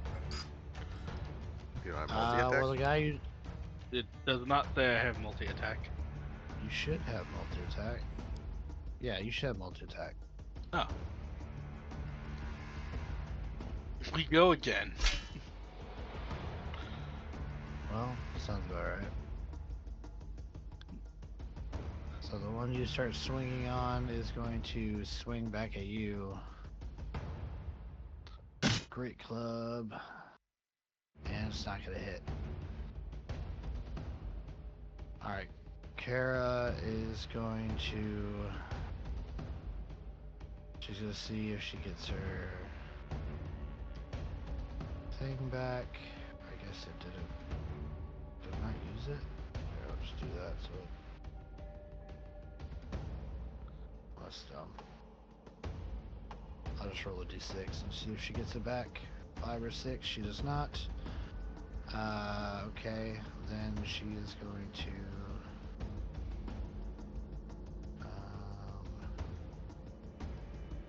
she is going to...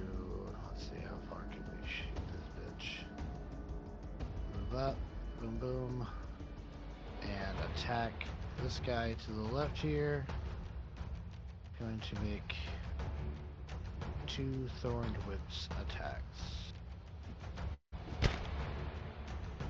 Got a hit on the first, and then a definite hit on the second. 2 damages.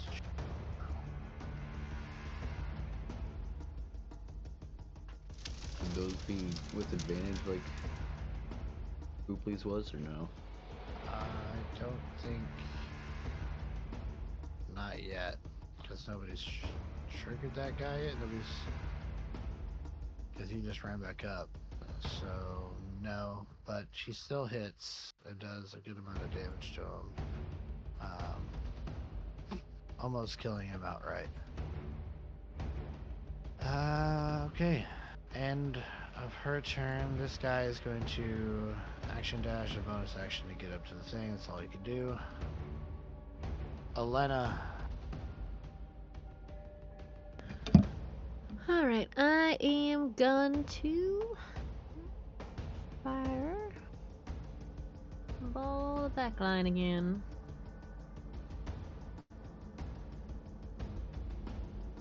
Fireball away.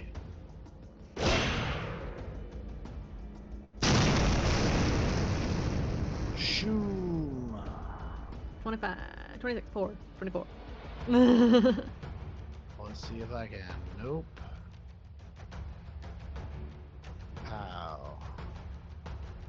As you shoot off that fireball once more, it explodes and it eviscerates the archers and the catapults and takes them out of the equation for now.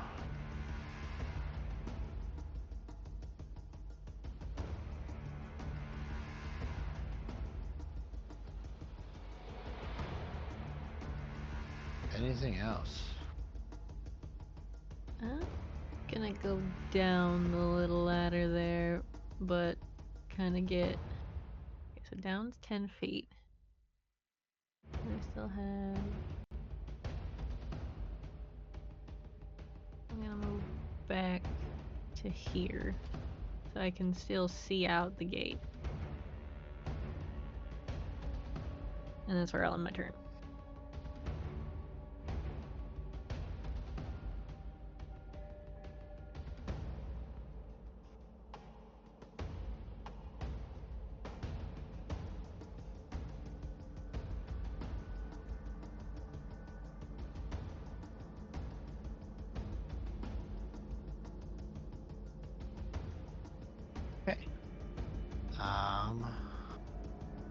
Have this guy attack the wall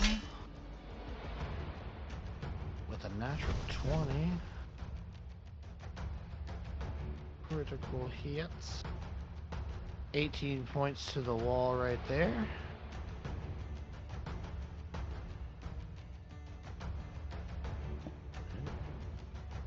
And then what would be this turn, I think is a good turn for everybody to give me perception checks. You said everybody? Everybody.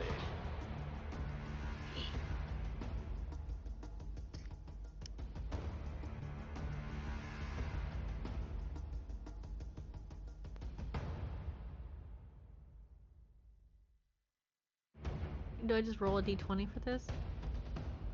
Or is there? It's wisdom. It's a wisdom check. And if you're proficient in it, add your proficiency, but it would say.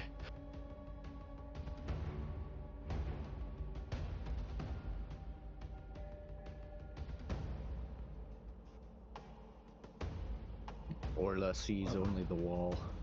Yeah, Orla sees only the wall, but luckily Kara has a good perception because her ears perk up as she's looking around at all the battle and chaos going on, and she looks through the gate into the distance, and she could see trees being folded over as something very large is heading this way.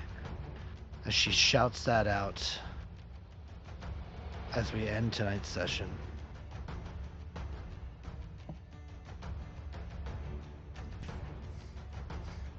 That was chaos. Oh, we're so far from done. I know. That was really good.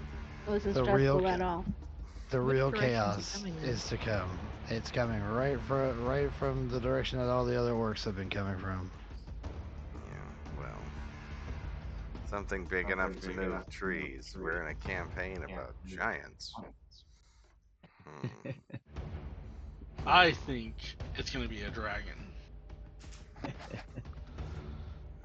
Taking bets. I believe we were promised 2 dragons. I believe he said he was adding heads to There the was dragon. one with a lot of heads. Yes. Yeah. So we're fighting Tiamat right now. Wait, if she has 5 out, doesn't that just mean game over? So Avatar Tiamat is only CR 30, so you can die very quickly against that, but you can fight it. Only Tiamat from CR30. like it's like Dragon Queen's Rage or something. It's like, yeah, if all heads get out, game over, end the game. Well, Because that is Tiamat herself. that Well, was lots yeah. of fun later. Well, good. I'm glad you guys enjoyed yourself. Like I said, the chaos is still unfurling as we go. I can't wait for you guys to meet my creation when we get there. But it is coming, and it is going to be a problem. And Okay. yes.